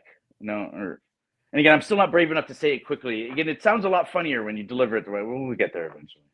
Or the other question is, Terrence, were you listening to the first half of the podcast or not, or did you just? I kind of got into it late, but I was going to say like my policy on the hard R N word is you should only be allowed to say it if you're quoting a white man saying it. What if you're teaching a child about that is can't spell it? Well, you know what's really weird? Again, I never hear the word K-I-K-E in because it's not part of another word. Keikel. Right? What means circle? Remember, it does. Yes, no. But in English, it's not like every now and then. So, you might hear someone say digger or bigger, which trigger. It's real. You fucking the hair on the back of your neck might stand up. It's a new slang for Utah. Swiggers. Swiggers are white Chinese kids. people or Hispanic people. All those words are there's homonyms within the language. Whereas kike is one where there really isn't. It really sticks out. And I didn't even know that word until 7th grade because it was in a book called like The Bird on Elm Street or something. See, I feel like it's hard to be. It's weird because people say it's a grossly offensive term. But well, how old were you when you learned it? Pretty young. Did you know the F word before the K word? I mean, like South Park was based on kids like me. I you're a little bit younger, and you would have heard it. Did they say kike on South Park? I'm sure. Or the edgy humor being mainstream. See, for me, edgy humor was Ren and Stimpy. It was just grotesque and fucking out there, you know? South Park was just really relatable because all the kids I knew were cursing a lot and were extremely loving, but used racial slurs. You know what I mean? Terrorist, tell me your name one more time, because again, it's so rude that I even have to ask at this point. First Chris? name, or what can I call you? Chris. My real name is just Chris. Christopher. Yeah, Christopher Chris. David How Campbell. about you? When did you first learn the K word? Because there's only 2 people. I swear I can ask both people the same question. You can quick poll. So Andreas said he was really young when if I asked you the question, how old were you when you learned the word kike and heard someone use it and understood what it meant? Associate with Mary Poppins. You gotta understand though, like I grew up in New York City, so I probably learned like every slur out of the womb. There's not a right answer. I'm curious. Whereas I grew up in a city full of 50,000 Jews, and I didn't even know that word existed until 7th grade. It's weird how that word's supposed to be offensive to really middle class and upper middle class and rich, successful people. Why would anyone be offended ever about anything at that point? If you're already offended because your life is shit, then you can be like, oh yeah, pejorative words actually I made it all the way into like early puberty, where I would like wake up having wet dreams, humping my bed in this blissful state, and I didn't even know that there was a pejorative word for Jews. I didn't know that it was a thing that people hated Jews and history. I knew that there was like my perception was everyone was really fucking. But it's about Jews who can't speak English. See, like that's the thing. It's like saying like WAP, for instance. WAP means without papers. So really, the fact that it was used for Italians was only relevant centuries ago. And So it was Nicki Minaj's WAP Wet Ass Pussy like reclaiming the phrase? Well, interestingly enough, actually, amongst us Asian Americans, like our pejorative term is fobs, like FOB, fresh off the boat. Yeah, right. And then there's people that have already been converted, like in California, people from the Bay who are Asians are Bayesians. Right? Yeah, they're all fucked up. And they're like, yeah, like it's like, and I feel like they almost feel worse about being a Bayesian than a fob, because a fob at least has culture imported with them. Yeah. And Bayesians are like San Jose people. They act black and stuff. Like they say the N-word. Like, but not really black, like MTV in 2003 or something like that. It's like a passe. Three non-black people on stream talking about what is really black or not. No. Well, I feel like white girls and Asian kids that use the N-word are not black. But no, white girl wasted is definitely not an offensive term. That's hilarious. Then again, accurate. No. But if the term was black girl wasted, no one would use. The term. I think white girl wasted is fucking hilarious. Little white girls understand Tupac on a level that we never will, because they were oppressed and raised in a prison suburban neighborhood. Kind of, there's maybe a relationship between like the imprisoned black male and the emotional charge and instability of black rage that connects with a little white girl that's in her room and she can't get out because her daddy won't let her. Right? I was a kid who was stuck in his room. There isn't much more to say about Bo Burnham. Anyone? I don't remember. When you're a kid and you're stuck in your room, you do any old thing to get out of it. Try making noises. Try making little sounds. No. Well, look who's inside again. Sorry, yeah. Went out to look for a reason to hide again. Well, I feel like I would know it. I know every buddy, you found song, it. Now come out with your hands up. We got you surrounded. Is that your favorite Bo Burnham piece? I know the whole album. What do you mean?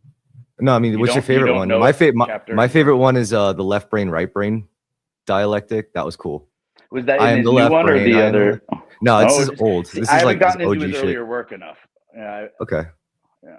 Not that I don't want to start saying things like, "Oh, I prefer his old stuff." Actually, it's like, no, I mean, he does what he does, right? When you're a super fan of someone like that, going back and looking at their earlier work, like Bob Marley, I love hearing his like pre almost like churchy gospel type recordings, just to understand where he came from as an artist a little bit better. But there's if a you want to get into energy to that fandom that isn't healthy for me to channel through my. Do you like oh, two-tone? I'm so entertained. This is so funny. You like reggae, right? You're a reggae fan? For sure, roots reggae. Do you like? So, yeah. Do you like two-tone from the UK? Like the I don't know old that ska? I've heard of. Oh, so if it's old ska, and more of the rock steady ska. Yeah, like the Selector, type stuff. Specials, Bad Manners. And I'm not as well versed on it, but that's the style of music that I do prefer to, as opposed to dance hall or. Well, I got into it because of punk. Like I went to a lot of punk shows as a kid. Bad Brains, then, right? Bad Brains, yeah. And then that's like hardcore punk, yeah. And then I got into ska, and then with ska, it's like all the older people were like, "Yo, you listen to like pretty shitty ska. Let me put you onto good ska." And then that's how I got into. Yeah, that's how I got into the two-tone stuff. And there's a lot to the whole checkered design stuff. It's like black and white together. We're on the same board. Like we're not really separate. We're just different. and I thought that was different really than cool. the one drop versus the two-tone or binary blackout. But see, as far as earning points on my man card, so to speak, it's like, I can't hang when it comes to Linux, but I know who Bad Brains is. And now really Linux is gendered. You don't understand music history. You can hang with Linux. Linux is gendered neutral, okay? Anyone can get into Linux. That's the beauty of it. Dude, but there was a time when I liked reggae more than iDub here, better than Stefan did. And it was like the Dub Brutes movie. Have you ever seen Babylon from 1980? It's like all about these British kids and reggae music in Britain because they had all the immigrants that were forced to, and this is kind of the origin of ska, because you had all these white kids who've been beaten as children into playing the piano and they didn't want to play Beethoven anymore. And so they ended up learning how to play ska music, basically. Well, so here's the premise. There's also Jamaican ska. I meant more like British. And the punk scene was pretty violent and turned into a white supremacy, potentially in certain areas. Guys with tattoos and piercings, and they're not just dressing the part. These are guys that are existing on the fringes of society. And if you want something that'll make the hair on the back of your grandpa's neck stand up because you smoked it. Those are the guys probably who are like huffing it. But so as an export, to export from the West Indies to England, the music scene of punk was not appreciated by a lot of people. And it's so much so that the mainstream eventually embraced the punk scene in order to eradicate it. Because when something is anti-mainstream and then mainstream accepts it and celebrates it, it loses its power often. But reggae music, Bob Marley, what he would say is, "Me not have to sing love songs," and because there were places where there were revolutions happening, and the people there didn't know the words to their own national anthem, but they knew every word to every song on every Bob Marley album, and it was a cultural force. And they didn't know the Bible; they couldn't cite a single Bible verse, but they knew every word to every Bob Marley song, and would cite it in regular speech and reference it as the Ion Lion of Zion.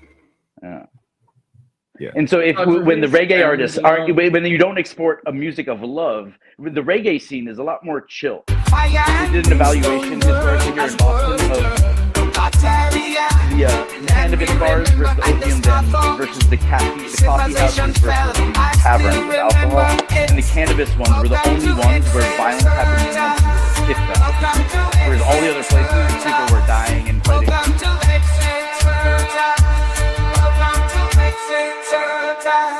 Pottery stands alone. Stolen by the Freemasons. Pottery stands alone.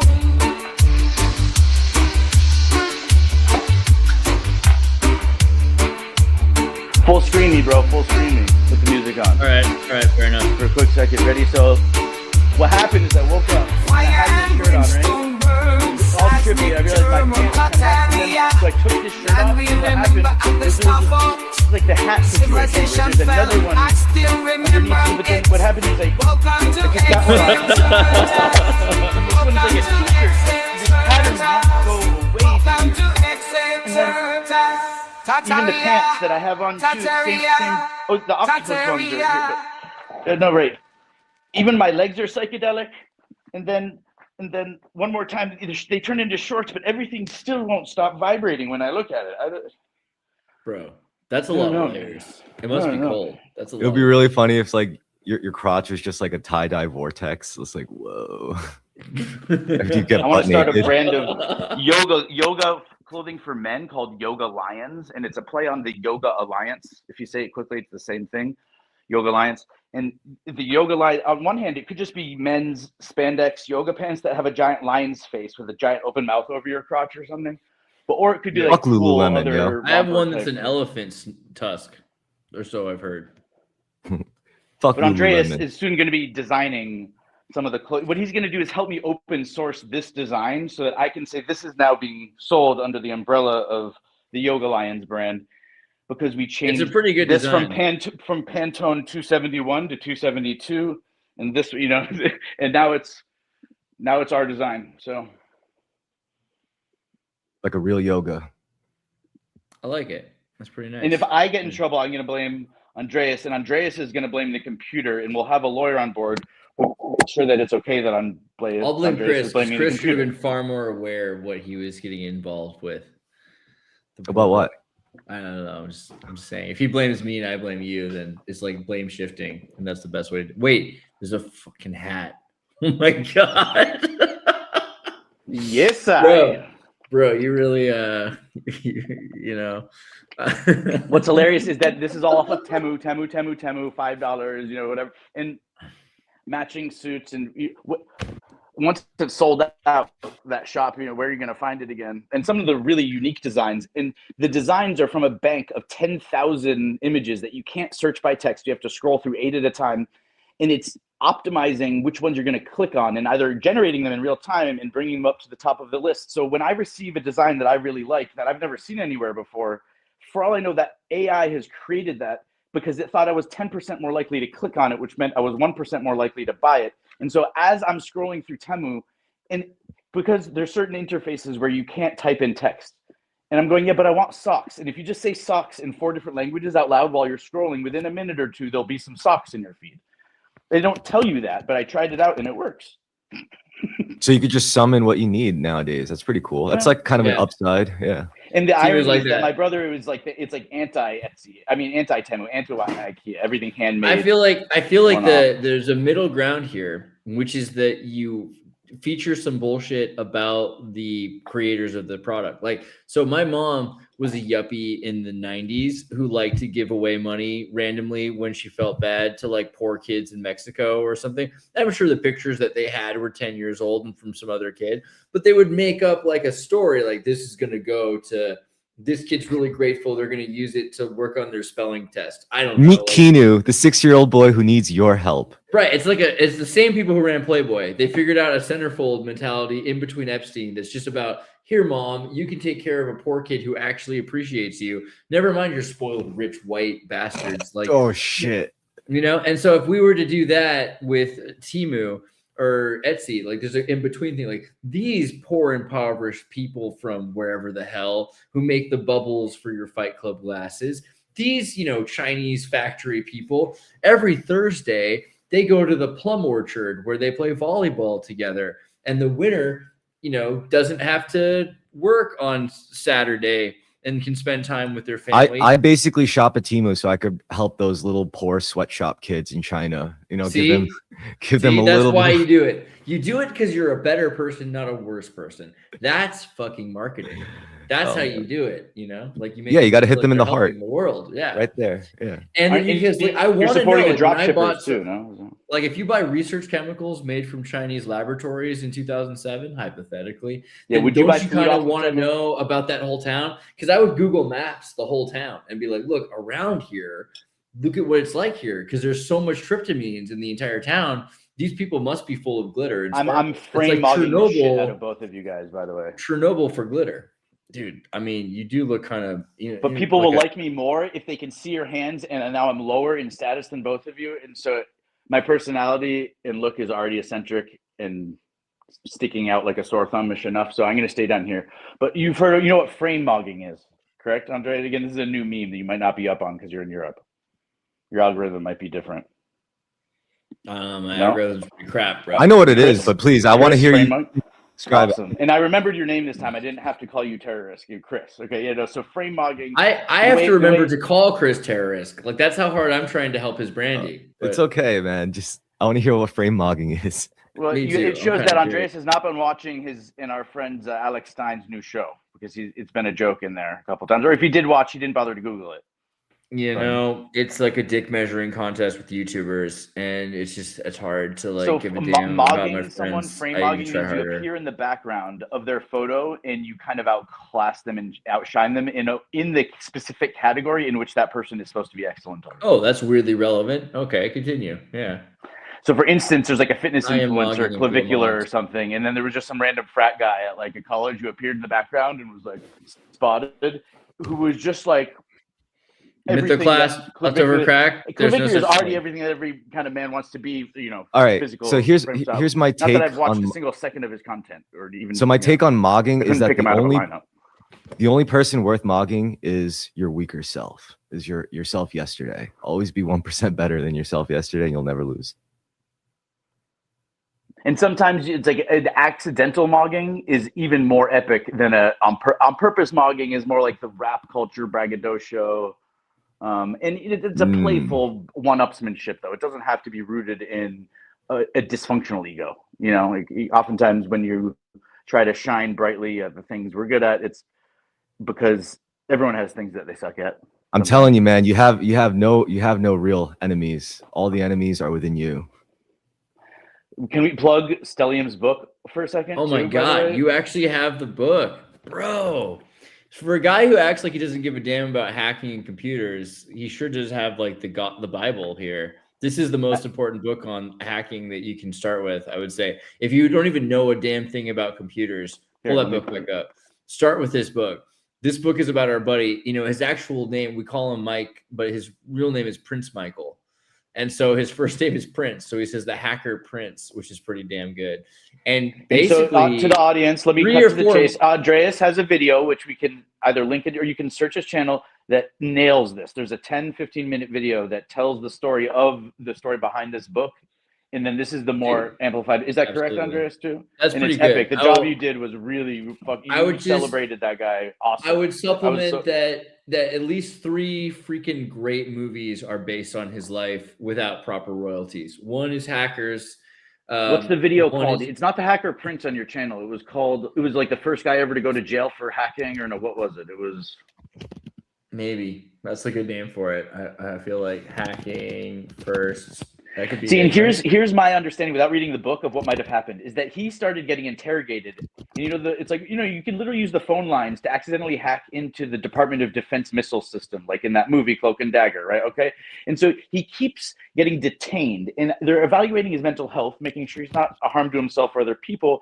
And then it's like, does he know too much? And did someone tell him something he wasn't supposed to know, or did he figure this out? And then if he keeps repeating this to everyone who interrogates him, who says, look, soup to nuts, I'm here to totally reevaluate what's going on. I don't think you should be being detained. I think you're fine. You should be free to go.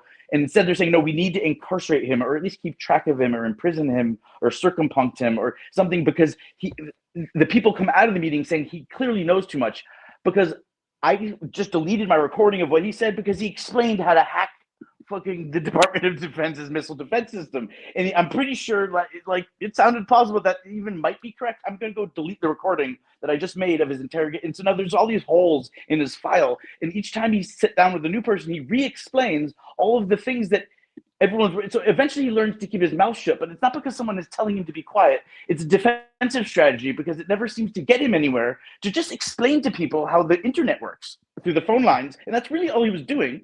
But it was in such a context where he somehow literally was in prison for quite some time because people felt like he wasn't cooperating and he wouldn't tell them something. And he's just no, I can repeat myself for the umpteen millionth time in an interrogation, or you go listen to the recordings. And they're like, no, we don't have access to those. So can you tell us again? And he's like, okay, this is another country trying to, and eventually you just don't, But I have a lot of sympathy for someone like that. He is a very positive-minded person, and I think he's lost a lot of weight. You've seen him in person, Andreas, right? Yeah, you've taken. He's always skinny. He's always been. You went inside the ear bone of a giant effigy mammoth mound. Titan for sure. Because there's certain colleges that would get built out of brick and mortar. Like that's the thing is like when the more you're into computers and the reality breaking down, then the more you can accept that reality is an illusion and that there are giant titans.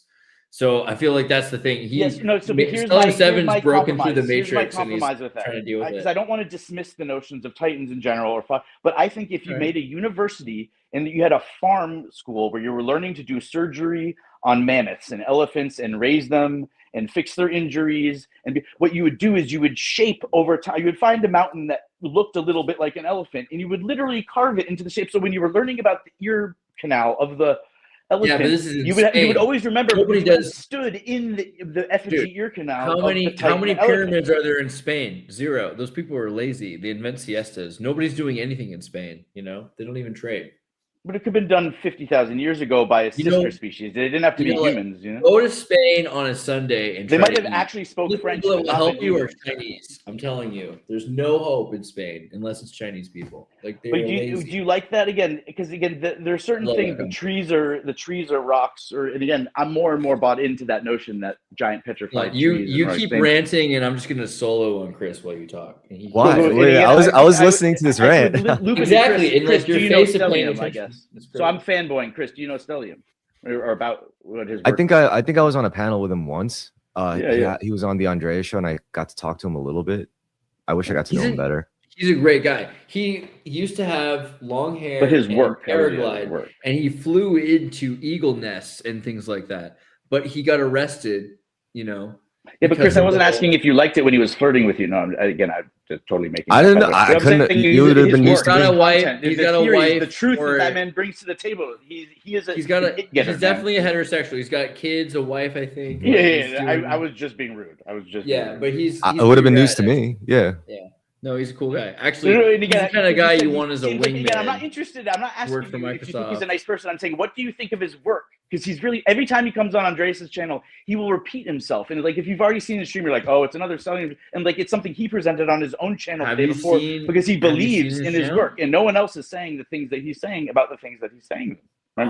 Oh, dude, no, he's done some good stuff. He's got stuff on silicon trees. Or He's there's got Mud things- Fossil University type thing. Yeah. Dude, but Mud Fossil University, I don't think is nearly as good as Stellium. Stellium does really Correct. critical research. Yeah. He crawls around in the rocks. He's actually educated. Oh, right. Comes And from outside of the Ojai. internet creator in Mud Fossil, he's also this guy, right? So, like, again, I'm not sure who the Mud Plus, Fossil yeah, guy he is has or a isn't, crazy. but outside plus of whether like his work is more credible or believable than Mud, I feel some like people if- immediately see Mud Fossil and they laugh it off, and it discredits a whole meltology. No, I mean, I type think a thing, lot so. of people accept mud fossils, right? Like, there's a certain belief of whether or not mud fossils are titans. Oh, I guess no, that Mud that's a little Fossil more University is a channel on YouTube of a Right. guy who sometimes draws red circles around things that I can't. But it's a 20-minute video, and it's like just no, I two feel red like circles, I don't and he want to just say talks that. about them the whole time. I don't want to say that Mud Fossil University is discrediting the research that so many brave, important investigators are actually doing.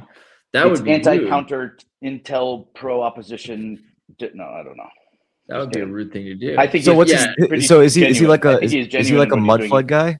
He's a mud flood Yes, guy, and he and- also studies the idea of petrified organs. So the idea that And a lot of the rocks that we see, major formations, for instance, there's this giant elephant rock outside of his, in Spain along the coast there. That this giant elephant rock is actually made of a titan. It actually was a giant living thing at some point, and it's so many Good. things. Thank you, Andreas. We're doing the weave, and we're helping Chris understand what the F I was talking about, because this is so it's a giant effigy mound the size of a mountain. And Stellium's theory is that it used to be an animal that size that died and petrified, and that's why there's an ear canal where there's supposed to be an ear canal, and in certain changes in the morphology of the rock that almost look like organ type stuff or blood that would pool. But my See this right here? my This is compromise with that is that this is a rock by his house. right? And instead, but the tusks, The aren't there. But tusks are instead of it added. actually being a giant it's that it's a learning university. It's 100,000 years ago when they were studying how to breed mammoths.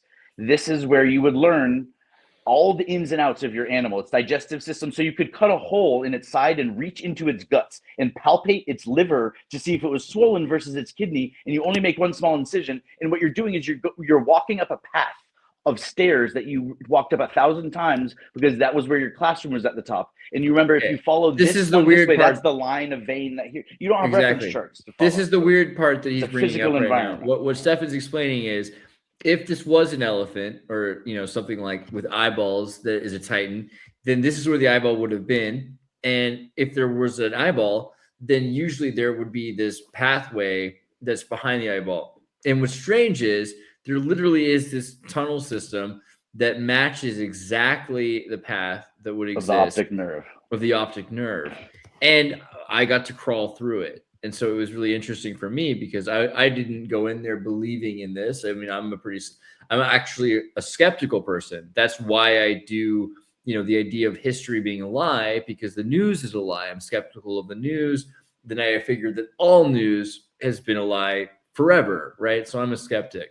So let me build on my interpretation then of that eye canal, or the physical tunnel that is an effigy perhaps of the optic nerve.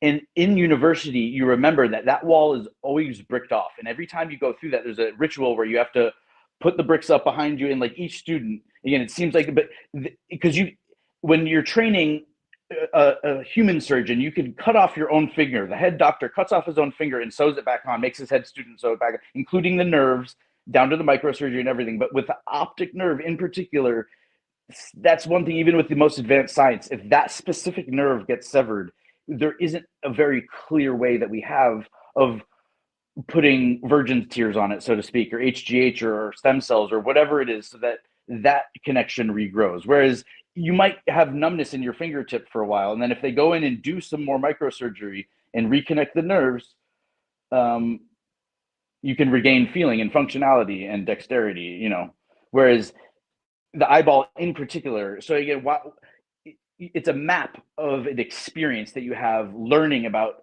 a giant animal. And again, you're experiencing it. Maybe you're told as a child that it is a giant petrified elephant, and that's why you're so fascinated with it, and why you don't doubt the science that you're learning through it. It's just that you learn so many lessons, and sometimes they're in foreign tongues or mixed tongues. But when you're actually taking care of your herd of elephants and mammoths and you're seeing one limping, or there's a bunch of fruit that they're getting into that's making them sick, or there's some food. You run a series of diagnostic tests, and like I said, in your mind's eye, people have a memory palace. The memory palace is you walking in between the classrooms of the body cavities inside this giant effigy mound. And so my question to you guys is, what do you think of that idea? Isn't that like an interesting middle ground between being forced to accept that there were Titans and that this was one of them that was fossilized, but finding another way to explain all the synchronicities? I mean, I like the giant idea better because it has a lot of tie-in to history being a lie. Well, what exactly are the things they're lying about? It's like, oh yeah, there used to be giants, by the way. Why aren't we allowed to know that? That idea was better. I asked you what you thought of my idea. No, I'm just kidding. I'm just being silly. Go ahead. I mean, as far as the effigy to like teach anatomy, for example, I feel like creating something that big is kind of an inefficient way to do it. I'm sure. Yeah, but do you know what a memory palace is? Do you know what a memory? Yeah, mind palace. It's kind of like a cognitive. It's a cognitive instrument where you could use that. You could actually you can memorize an inordinate amount of information. You don't even know you know it until you're in the position to need to know it, and then you're in that part of your memory palace, and you already know what you need to know. And this is like worse than elders and ancestors were so actually smart. You want to hear something interesting though? That's how I trained OpenClaw, because like I knew of the concept of a mind palace, and then I prompted Claude. I was like, "Can you apply this to like a language or an agent's directory?" And they were like, "Yeah, in fact, you'll save a lot of money on token burn instead of like it parsing through things like document by document. It could use like human cognitive tricks and devices and so to actually." Your sci-fi movie though is that there were giants. My sci-fi movie is that there was a species that had a lot of hair all over their body and walked upright and might have been considered an ape, and they might have been bigger or smaller than us, but they were the ones that built this effigy mound, and that's why it still remains. And that's I think it's just outside of which idea may or may not be true. I just think I've never heard anyone else say this. And again, I'm not trying to say that I disagree with Stellium's premise. And it's fascinating that there's all those synchronicities and the balance that the thin line that every synchead has to walk is to not enjoy the perceptions of pattern recognition that they see too much. And even if you come up with something that is an entertaining science fiction story or movie, it doesn't make it more or less true necessarily. Well, if you want to talk about the dangers of being a synchead, which is pretty much, to me, it's just externalizing your pattern recognition way too much. Because that's the thing. It's like once you have the gift of pattern recognition, a lot of people fall into the trap of noticing patterns outside of them everywhere. It's like, oh, this is connected. This is connected. And the truth is, yeah. Into making slideshows and let me finish. About it, but everything. I'm saying, let me finish. Let me finish. All right, let me finish.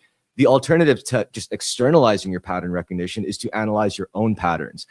Too often, quote unquote, synchead. And there, you got to look at your own fucking patterns, man. Like look at your own thought patterns, your own emotional patterns, your own habits. Those are the patterns you should start with, and then you have the fucking right to go and like externalize your pattern recognition and try to apply it to everything else. Discipline, that has to happen. Otherwise, you're just going to become a fucking schizo, meandering, lost in the woods forever, going nowhere with no North Star to guide you. Well, our art is created when the artists are willing to toe the line with their schizo side, right? Otherwise, life is pretty like, I want to be a normie. It's like your art, dude. How would I describe it? Your artwork is like really like normal. It's like the worst compliment you could fucking give an artist. But sometimes you got to pretty normal to make beautiful honestly things. I say it all the time. Like I'm just another version of everyone else. I think everyone's the same soul living out different lifetimes in different bodies, honestly. And bad things only happen when we forget that. Because I'm prone to forgetting it. We're all prone to forgetting it. But lest we forget the law of Yonte Logan. I'm thankful that my moral compass points me in the direction it does, because I can't really relate to the like serial killing, child raping murderer who like. I understand how life can make. You were not to think you were anything special. You were not to think you were as good as we are. You were not to think you were smarter than we are. You were not to imagine yourself better than we are. You're not to think you know more than we do. You were not to think you are more important than we are. You were not to think you were as good. You were good at anything. You were not to laugh at us at the end, right? You were not to think anyone cares about you. You were not to think that you can teach us anything. Exactly. Oh yeah, exactly. You got it right. You got it right. That's exactly it. That's the whole point of it. This is how you beat a child into being special. People agree with the first 10 lines, and they don't realize that the poem is about how fucking stupid you are for having. We should write a children like a parenting book called "How to Beat Your Child into Being Special." Oh shit! Just abandon them, like leave them in the woods. Hey, you're on your own, kid. That's chapter 3. That's chapter 3. Because what you tell them is you're gonna take them on a hunting trip, and then you leave them somewhere 14 but miles you also from have home, to dose them with peyote. It's called a vision quest, right? I mean, you have to, and then that's chapter 7. Chapter 3 is just following them, follow their way home. Like you're always standing like a kilometer away watching them. And you told them that they're going to be looking for this lark bird, but you abandon them in the woods and they have to find their way back to the house at like 7 years old. Brilliant. Did you see the movie? Did you see the movie Sasquatch Sunset? That's what you're describing. Sasquatch Sunset. Have you heard that? No. Do they do that though? They like have the kid Sasquatch like, Diaries. trick the Well, kid? so what it is, it's you know what a skunk ape is? It's like imagine what like a mutt for a dog Have is. you ever, It's like all have you ever these, been like, skunk dirty apes? breeds. That's like it sounds like a pretty dirty thing to do to a girl. I don't think. No. But the movie Sasquatch Diaries follows a bunch of skunk apes that you think are in primitive times, but then you realize that they're like humans are leaving them things, and they see marks on trees of like. But most of them, there's no words in the whole movie. It's all grunting. But I laughed out loud. There are jokes told with body language. And Sasquatch Sunset is the name of the movie. This is it? Jesse Eisenberg. Again, the premise of making this movie, if you explain to someone it looks like that they were going to do this, because if they'd done this as a serious movie with awesome makeup and CGI of an actual family of fucking Sasquatches living in the woods and the type of territorial and mating battles and behavior.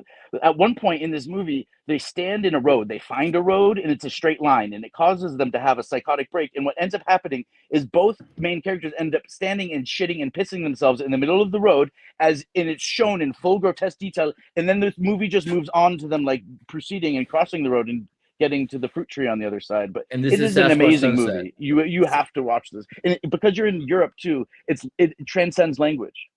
There's only grunting in the whole movie. The movie starts with them having sex and then going and using a leaf to wipe off their junk.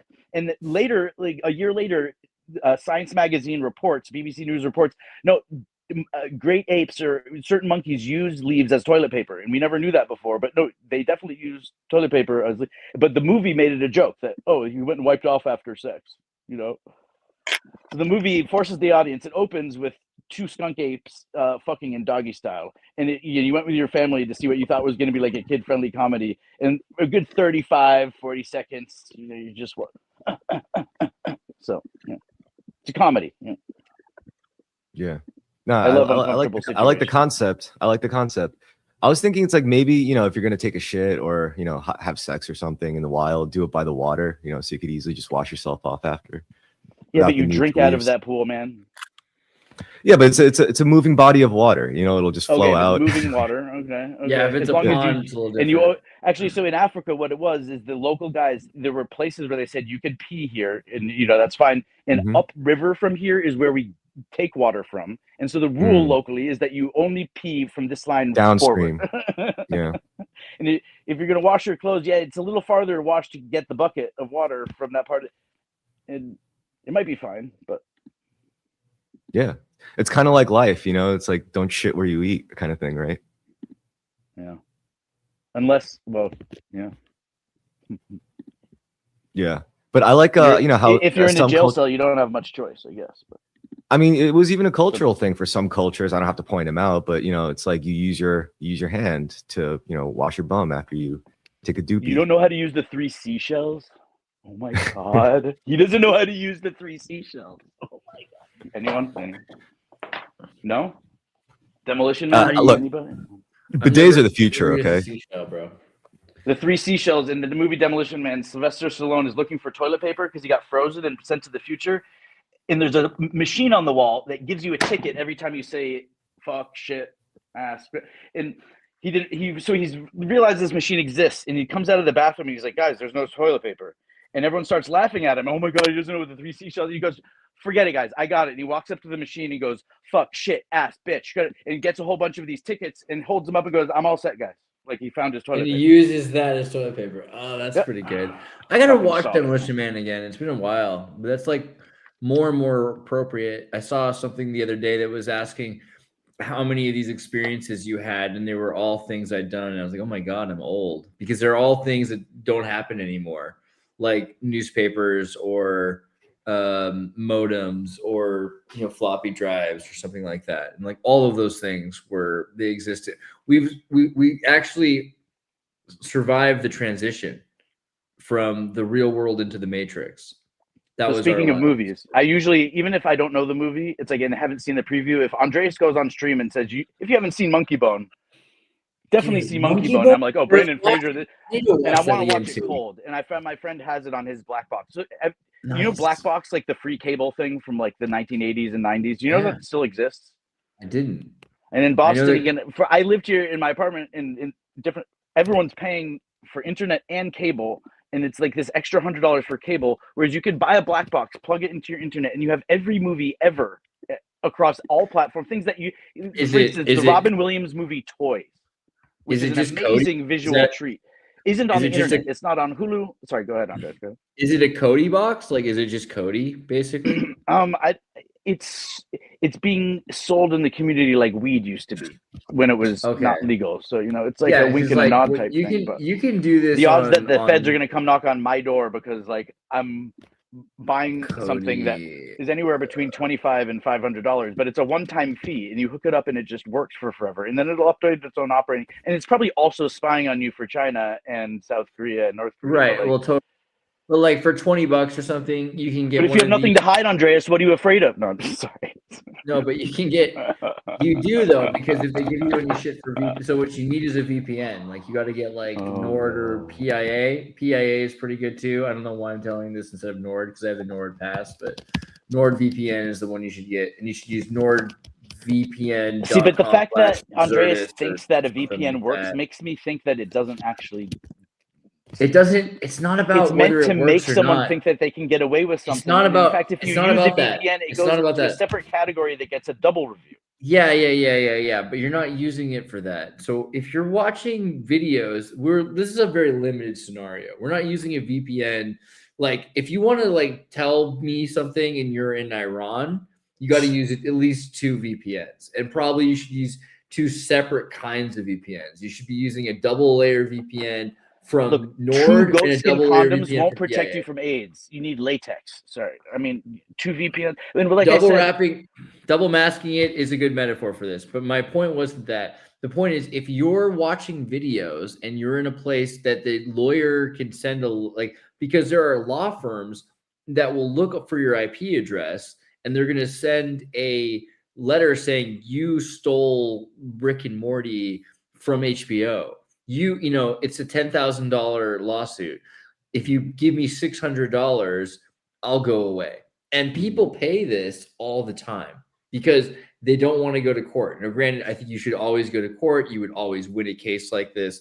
But generally speaking, this came up on stream with me and you before because I was talking about Ren and Stimpy. And what if the guy who owns the rights to Ren and Stimpy won't? Luckily he had sex with a 15-year-old allegedly, and so now you don't have to. We're going to go in that direction. No, you don't have to worry about Ren and Stimpy. The guy who invented Ren and Stimpy anymore. You have to worry about Viacom, Paramount, and one of these companies having paid a lawyer's franchise to look for people that are using the internet. So you're better off using a VPN because at least I think it was Trey Parker and Matt Stone. It might have been the guy who created Rick and Morty, or the 2 guys, Justin Roiland and who?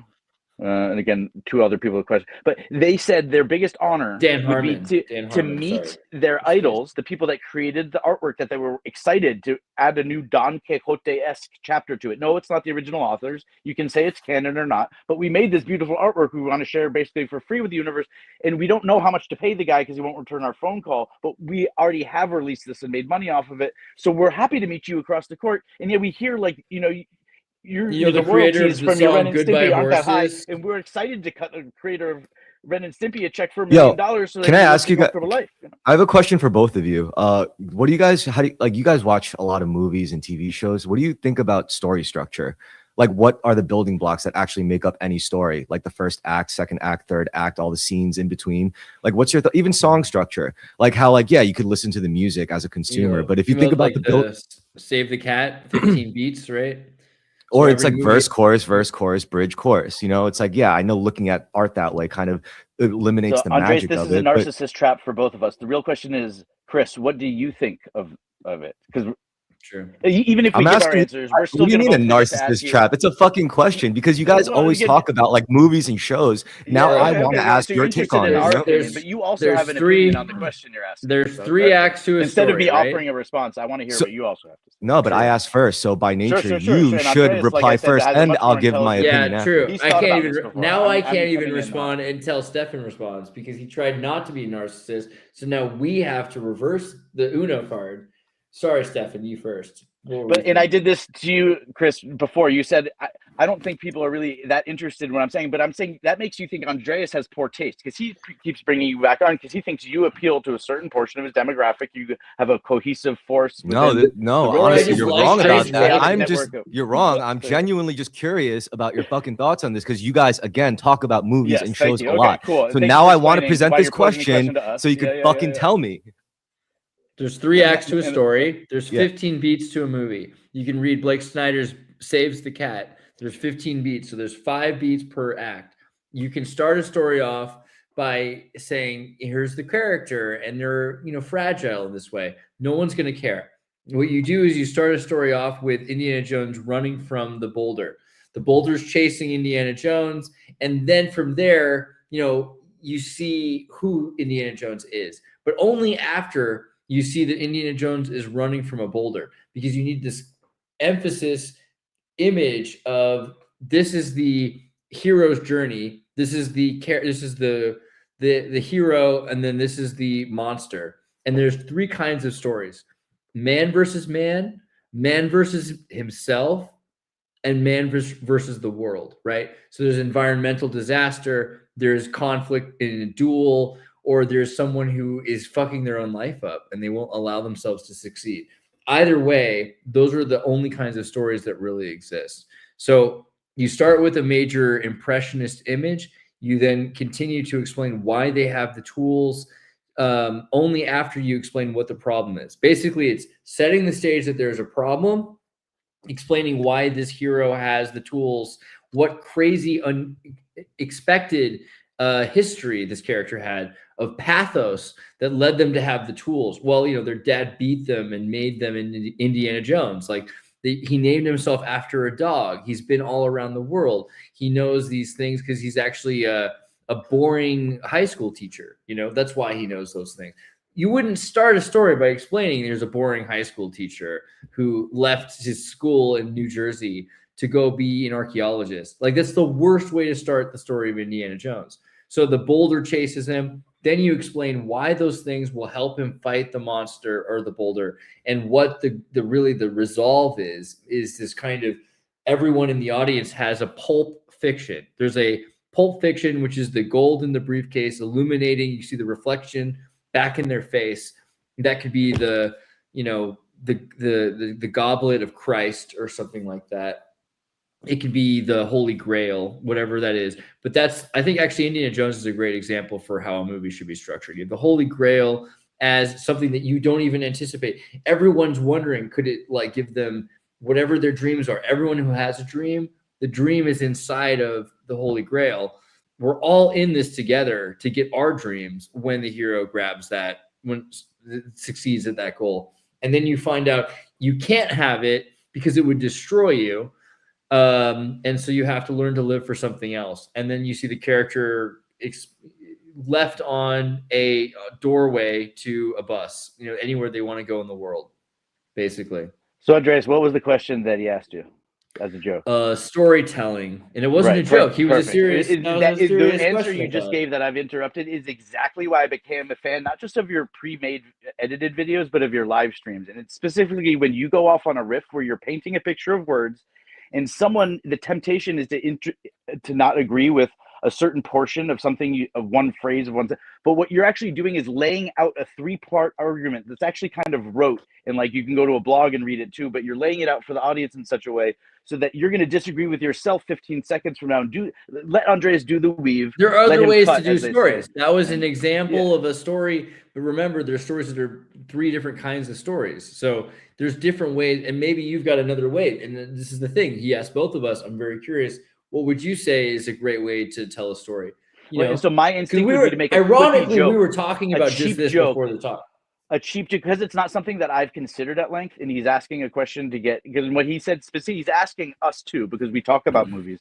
And like I said, when it comes to media production and thinking about the back end and storylines, and I think about the Rick and Morty episodes where they could almost have AI write the storylines. There's a very specific arch, character redemption. It's a circle, actually. You're talking about Dan Harmon. Dan Harmon created the story circle. Look up Dan. Look up Dan Harmon's story circle, the writer for Rick and Morty, right? So that's his thing. Does that lessen it though? Does it want to? Because yes, it does. What was cool for me was to watch the first few seasons and appreciate it that way, and then go watch some of the fan feedback, or what's it called, the Easter eggs or the analysis and reviews, and then realize I'd watched 25 episodes that all had exactly the same structure down to the commercial breaks, and they did such a good job of just executing a good story through this framework that I didn't know this framework existed. So wait. So hold on. This is what this framework is. So that's every story, by the way. They are in a comfort zone, but they want something. They enter an unfamiliar situation. They adapt to it. They get what they wanted. They pay a heavy price. They return to their familiar situation, having changed. And then reset. Then again, the next episode and the next movie and the next saga, the next story. So yeah, this should kind of cheapen it. Not in a sense where it's like, oh, I no longer enjoy movies anymore. No, it's just like, if you could kind of like take it that way, is there really anything to hate? Or even like really like feel that strongly on, political. So this, and why is it interesting to all three of us on the stream? Clearly, even if I didn't think I had an opinion on it, there was something. But so here's why. Before the stream, Andreas and I were talking about Mel Brooks, and before his big movies, he was stuck doing TV, and he wanted to do a big, because the TV was disposable. Every day, the episode would go out. It's like the Daily Show, or the Colbert Report. You have 250 people apparently writing the 800 words that get said that night. And some nights, I would imagine most people do shit all somehow to contribute to this overall creative process. But it's like Family Guy. And there was a weekly in South Park. There's a writer's room. And it's this new thing, especially even if it's a remote writer's room, outside of the drugs you're all either doing together or not together. Or, the idea that you're going to exchange some F-bombs in the creative process means you're doing it right.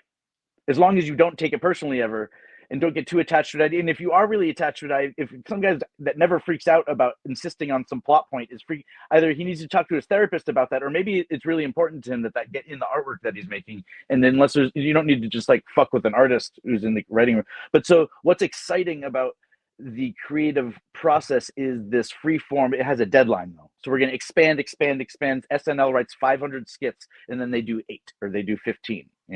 And you're not supposed to feel dissed. You're supposed to be caught up in the joy of being around creative people who are making artwork and not give a fuck if any of your shit ever makes it to air, because you're living exactly, you wouldn't change a thing. If you won $1 million, you would try to do more of whatever it is you are being paid to do already. Yeah. And then burn yourself out and have an existential crisis. And then, but so the framework that they created through the Rick and Morty thing, it was something that they could relax into, and like keeping kosher as a Jew, the idea like following rules to some extent, but we don't want to be rule followers. Not to interject real quick, I just want to say like this kind of also shows that even something like storytelling could be a skill you could master. So even storytelling can fall under the realm of mastery for an individual. That is what humans are, dude. We're these things that make magical sounds with our mouths so that each other's brains somehow understand each other's thoughts. And storytelling is I'd say storytelling is an older profession than prostitution. Actually, well, you got to have a story to sell, right? You sell what's in your bag with the story that comes with it. Look, I don't have my money. In order to fuck a skunk ape, even I don't care how big the skunk ape's tits are. You got to be able to tell yourself a story that you're attracted to her, and that you're going to do this weird thing where you stick your schmeckle in your hairy schmeckle in her. Because again, humans have such a strong sex drive because it's left over from us needing to want to fuck each other when we were these disgusting hairy apes that lived in the jungle and never bathed. Isn't that fun? Isn't that a fun way to try to explain why it is? And then we bred ourselves into these naked, again, like domesticated, infantilized versions of, like even me, I've got buck teeth as an adult, and they're called milk teeth.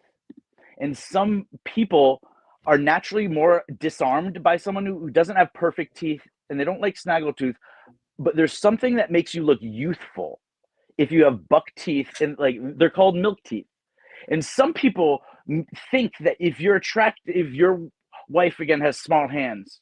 It either means you got a little dick or you like kids, or it's like no.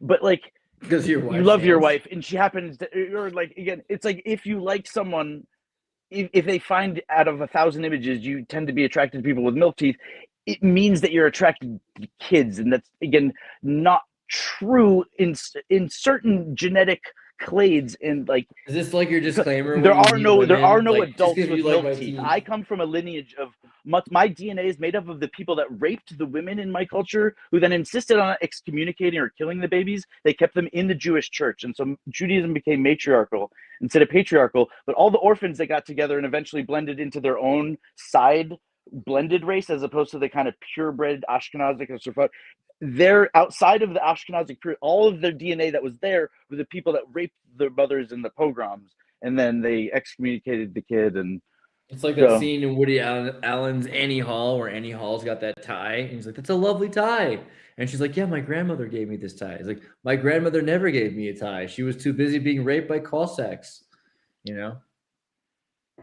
Yeah, indeed. Well, okay, we're pretty deep in this. Is there anything you want to make sure that we covered before I like go get some? Well, so no, and now instead, Chris, instead of wanting to know your answer to your own question, I want to know what you thought of Andreas's answer, and whether you liked it or.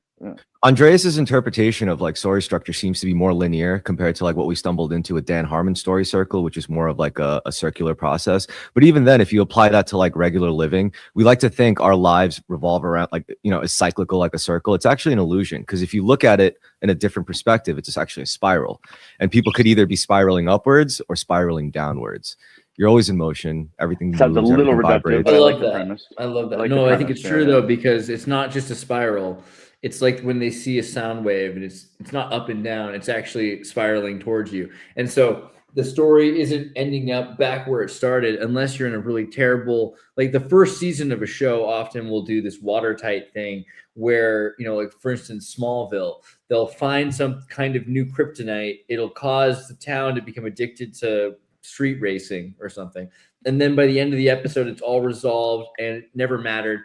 And so you can watch the next episode or the one before it for the full first season without ever having picked up one of the earlier episodes, because they're trying to get the show popular.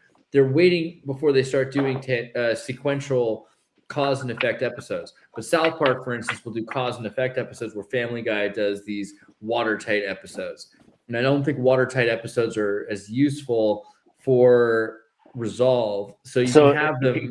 So a watertight isn't a spiral? Are you saying a watertight one isn't? Yeah, a watertight episode is a cycle. So like Simpsons, every single episode of The Simpsons ends up back where it started, and but it's a repeating cycle, as opposed to a spiral that doesn't end up going over its own footprint necessarily. Yeah, it's like Groundhog's Day. Groundhog's Day is can I cut on spiral kind of day after happening in the same day. And so there's it doesn't matter how amazing every day was, because it always ends up back at the same day. Groundhog's Day is a cycle. And that's how a lot of shows are, where they have a problem, a solution, and a conclusion all in one episode, but they don't affect the next episode. Like Seinfeld. Yeah. They don't like at the end of it, it's like they don't grow as people at all. It's like they're just back on their bullshit. And that is what Rick and Morty does. Yeah. Yeah. And so what I would say, Chris, is you ask great questions, because at first I think I don't have anything to say to that about that. I'll let it, but more I think about it. So when it comes to a spiral, again, I'll just personal share. How did your question land on me? So your question again, how it was the spiraling nature of the story structure itself. Was that? Well, it doesn't just have to apply to stories. Like a lot of artwork, people don't really like to take it structurally, because that means you actually have to remove a lot of the mystique that comes in consuming art, which I totally get. You know, why do you want to ruin the magic? And for some people, talent could just be an echo of curiosity. I have to know how they fucking did this. I have to know how they make this. I have to know how cinematography works. I got to know like scene composition. What everyone who admires other people's artwork, they go, Andreas, what is your creative process? I have to know. And it's like, there's no what's right interesting, answer to that question, but, if you do that enough to different artists, you see common threads. Where do you come up with the things that come out of your mouth? It's refusing to park in the pay for park spaces, and then having to walk for hours trying to remember where I parked. So the word spiral has come into my life as a way to catch myself when I'm going downwards. And if I'm in an argument and there's a phrase that I say either out loud or is circling the drain. And you might as well go down the drain, flush it out, reset. But if you're just circling that drain, the cortisol physically builds in your system. And no matter how correct you are about anything you say, you don't win that argument because you physically are weaker and injured biochemically afterwards. Your liver has to process all these stress hormones out of your body because you needed to be fucking right about something to someone who needed to hear what you had to say at that moment. You couldn't write it down. And now my theory, I learned to back off from those type. Yeah, go ahead. My theory is that by having a trigger word to divert is that when you're spiraling, what determines an up or down motion is frequency. You know, for example, like we all circulate in between our emotions. So we go from angry to sad to happy to scared, whatever. The question is, how long are you going to dwell on each emotion? And the like how long? Really how long are you going to spend on sadness until this is why I'm sad, and then you're happy again, and then how long are you going to spend trying to be happy until you make a realize, really good piece of artwork? This is why I'm happy. That shortens your life about sadness. But I'm saying if you know how to not dwell on a single thought or a single emotional state, then you increase your frequency, just like a propeller, right? You have to increase the motion for it to actually go up and propel you. Whereas if you're constantly just moving at a low frequency and cycling through your shit, then you're just going to go down the drain. Did you see that when COVID was happening, there were these livestock that were circling in these death marches? Did you see that? There was like a viral wave of videos going around. Yeah. Neither of you. Yeah. For the visually impaired, so yeah, Chris at least verbally compared. So my understanding of that it was an allegorical metaphor for the pandemic is something that happens every now and then, and people start marching in a circle, staring at their feet, so kind of like a spiral. And people try tapping them on the shoulder, going, "Hey guys, I think you're doing that thing where you all like march while staring at your feet into a spiral, and you all like fucking slowly die, and you're not reproducing, and you're doing that thing again where you're all dividing your own communities, you're not vaccinated, go to camp, waves of purges and coming into power and tapping them, guys, you're doing that thing, that spiral thing where you're staring at your feet, and the people doing it say, hey, fucking leave me alone, I'm busy staring at my feet marching in this spiral, dude, stop interrupting me, thanks. Geez, this guy, and so that was kind of what the pandemic like. So you said spiral, and like I said, I had a joke, I had a shtick about that one, so. Yeah. And I've worked it out. So I was able to be more performative, and instead of being comedic or a comedian versus comedic acting, when you use silly voices or an inflection or exaggerated tone, you're drawing on a separate set of tools to tell the joke because you've got the words worked out in the sequence, and now you're trying to get the belly laugh. But so the movie Toys too. What else was it? It was Monkey Bone. Toys with Robin Williams. Or a different Toys? A visual masterpiece. Every time it cuts, it's like a Magritte painting. It's a $10,000 set.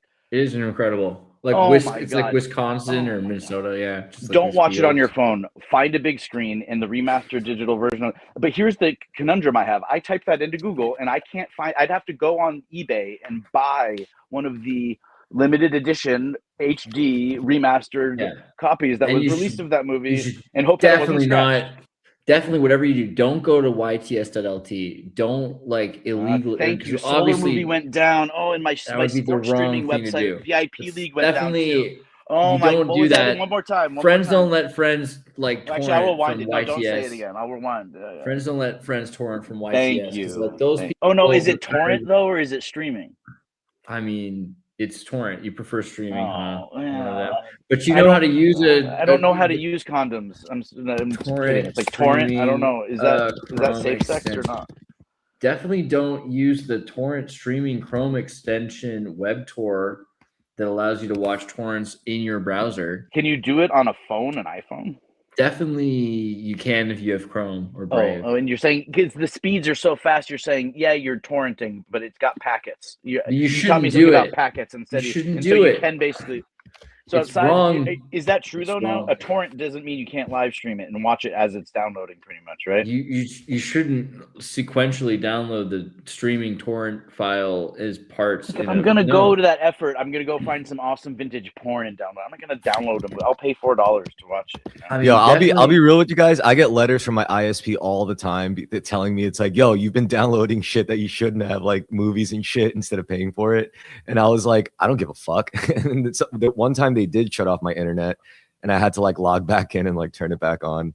And maybe use a VPN, like NordVPN. I think we have like a I have a code for that. Like if you use But it just makes NordVPN, me, you get money. it makes me and I more get money. vindicated. I'm like, you guys can go suck a fat one. Fuck you. Definitely don't use Kodi with the Elementum add-on that allows you to, stream torrents directly. So from a into copyright Kodi. standpoint, This would be is all something I think both of you will never appreciate exist. culturally. This was on my Long. list that I compiled right before we went live. So it's These are a things short, you should sweet not thing. do. You know the song "I Get By with a Little Help from My Friends," right? I get hot. Yes. No. Yes. Yeah. And so who sung the original version? Apparently was the Beatles in 4/4 time. Sgt. Pepper's Lonely Hearts Club. And it was yeah. a much more fast-paced song that kind of fit on their album because literally you were constricted by You the like amount Joe of Cocker's space on version? the album. Because Joe But Cocker was it was super in cool in the 6/8 Wonder time, Years. and yeah, that's the one Growing that I Pains. grew up knowing. And the 6/8 one tugs at the heartstrings, and it was sung at Woodstock 3 Yeah. years after it was released by the Beatles, and the Beatles Mhm. gave him his blessing to go cover his music. And Yeah, because Joe now, Cocker was cool. in the islands, West Indies, Caribbean, the way that songs circulate in the dance halls and DJs is there's a popular backbeat. So it's like, I want to fly like a G6, like a G6. They would That's take a that song. backbeat and you would rap. Different artists would rap over it, and you would get cred, or people would become fans of people who did the best vocal rendition over. Oh, but did you hear the one that he did on this beat? And it's a mix and match play thing. And they write, are people getting royalties? Probably not. But it's a music culture where there's exchange. And now some of the fact that a kid who learned that Robin Williams killed himself and is trying to, he's Wikipediaing what is suicide. And then the movie Toys comes on, and instead of having a distraction for 2 hours of just, again, every 15 seconds on the screen, $50,000 is spent on wardrobe and this and that. And there's a conversation about they're trying to make toys and war And toys. the woman who's a doll people, who's eating pill sandwiches, right? you can watch that movie 100 times and just drink it in with your eyes. And instead of the kids sitting there trying to read articles about other people and why they decided and how they decided to kill themselves, they're now watching the movie for free in the HD of Toys. But it's not on Hulu.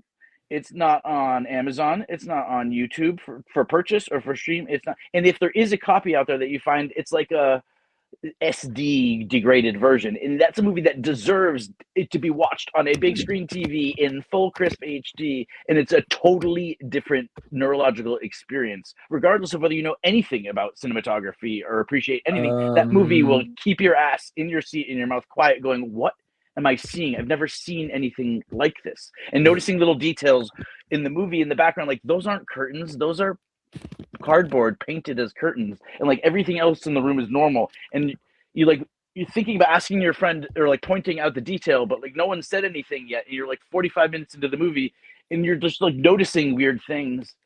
Yo, you know what, guys? You're engaged. Yeah, you're suspending disbelief. I want to, like, hearing you guys talk about movies a lot gets me jazzed up. I want to make a movie. We should make a fucking movie. Let's we start should try to. We were thinking about this actually. Let's make a fucking movie. And let's make like bad movies about things we don't care about, so we can make Blu-ray movies about things we do care There about. is right? Toys on Right? Blu-ray. You could watch Toys on Blu-ray if And you then I have to wanted. find a Blu-ray player. Yeah. And And hope you that it wasn't definitely- scratched. And now I'm taking a $50 gamble on it. Someday maybe that movie showing up, as opposed to going from Wikipediaing suicide as an adolescent to then watching that movie somehow within 8 clicks. So again, there's different algorithms, and you can steer people in different ways. Yeah, it What's does called look like- psychic driving is what it's called. But like, So the point is, like, piracy, you wouldn't do that, and you should make your own movies, and everyone be good people, and I love you all. Any more closing words? All right. Chris, I'm going to I'll take remember it. your name forever now. Sorry, I'll never have to call you terrorist again. But that's I an remember awesome your name as and well, I love that Stefan. so many people never- have probably told you to pick any other name than that, and you're like, no, I'm good. I'll never forget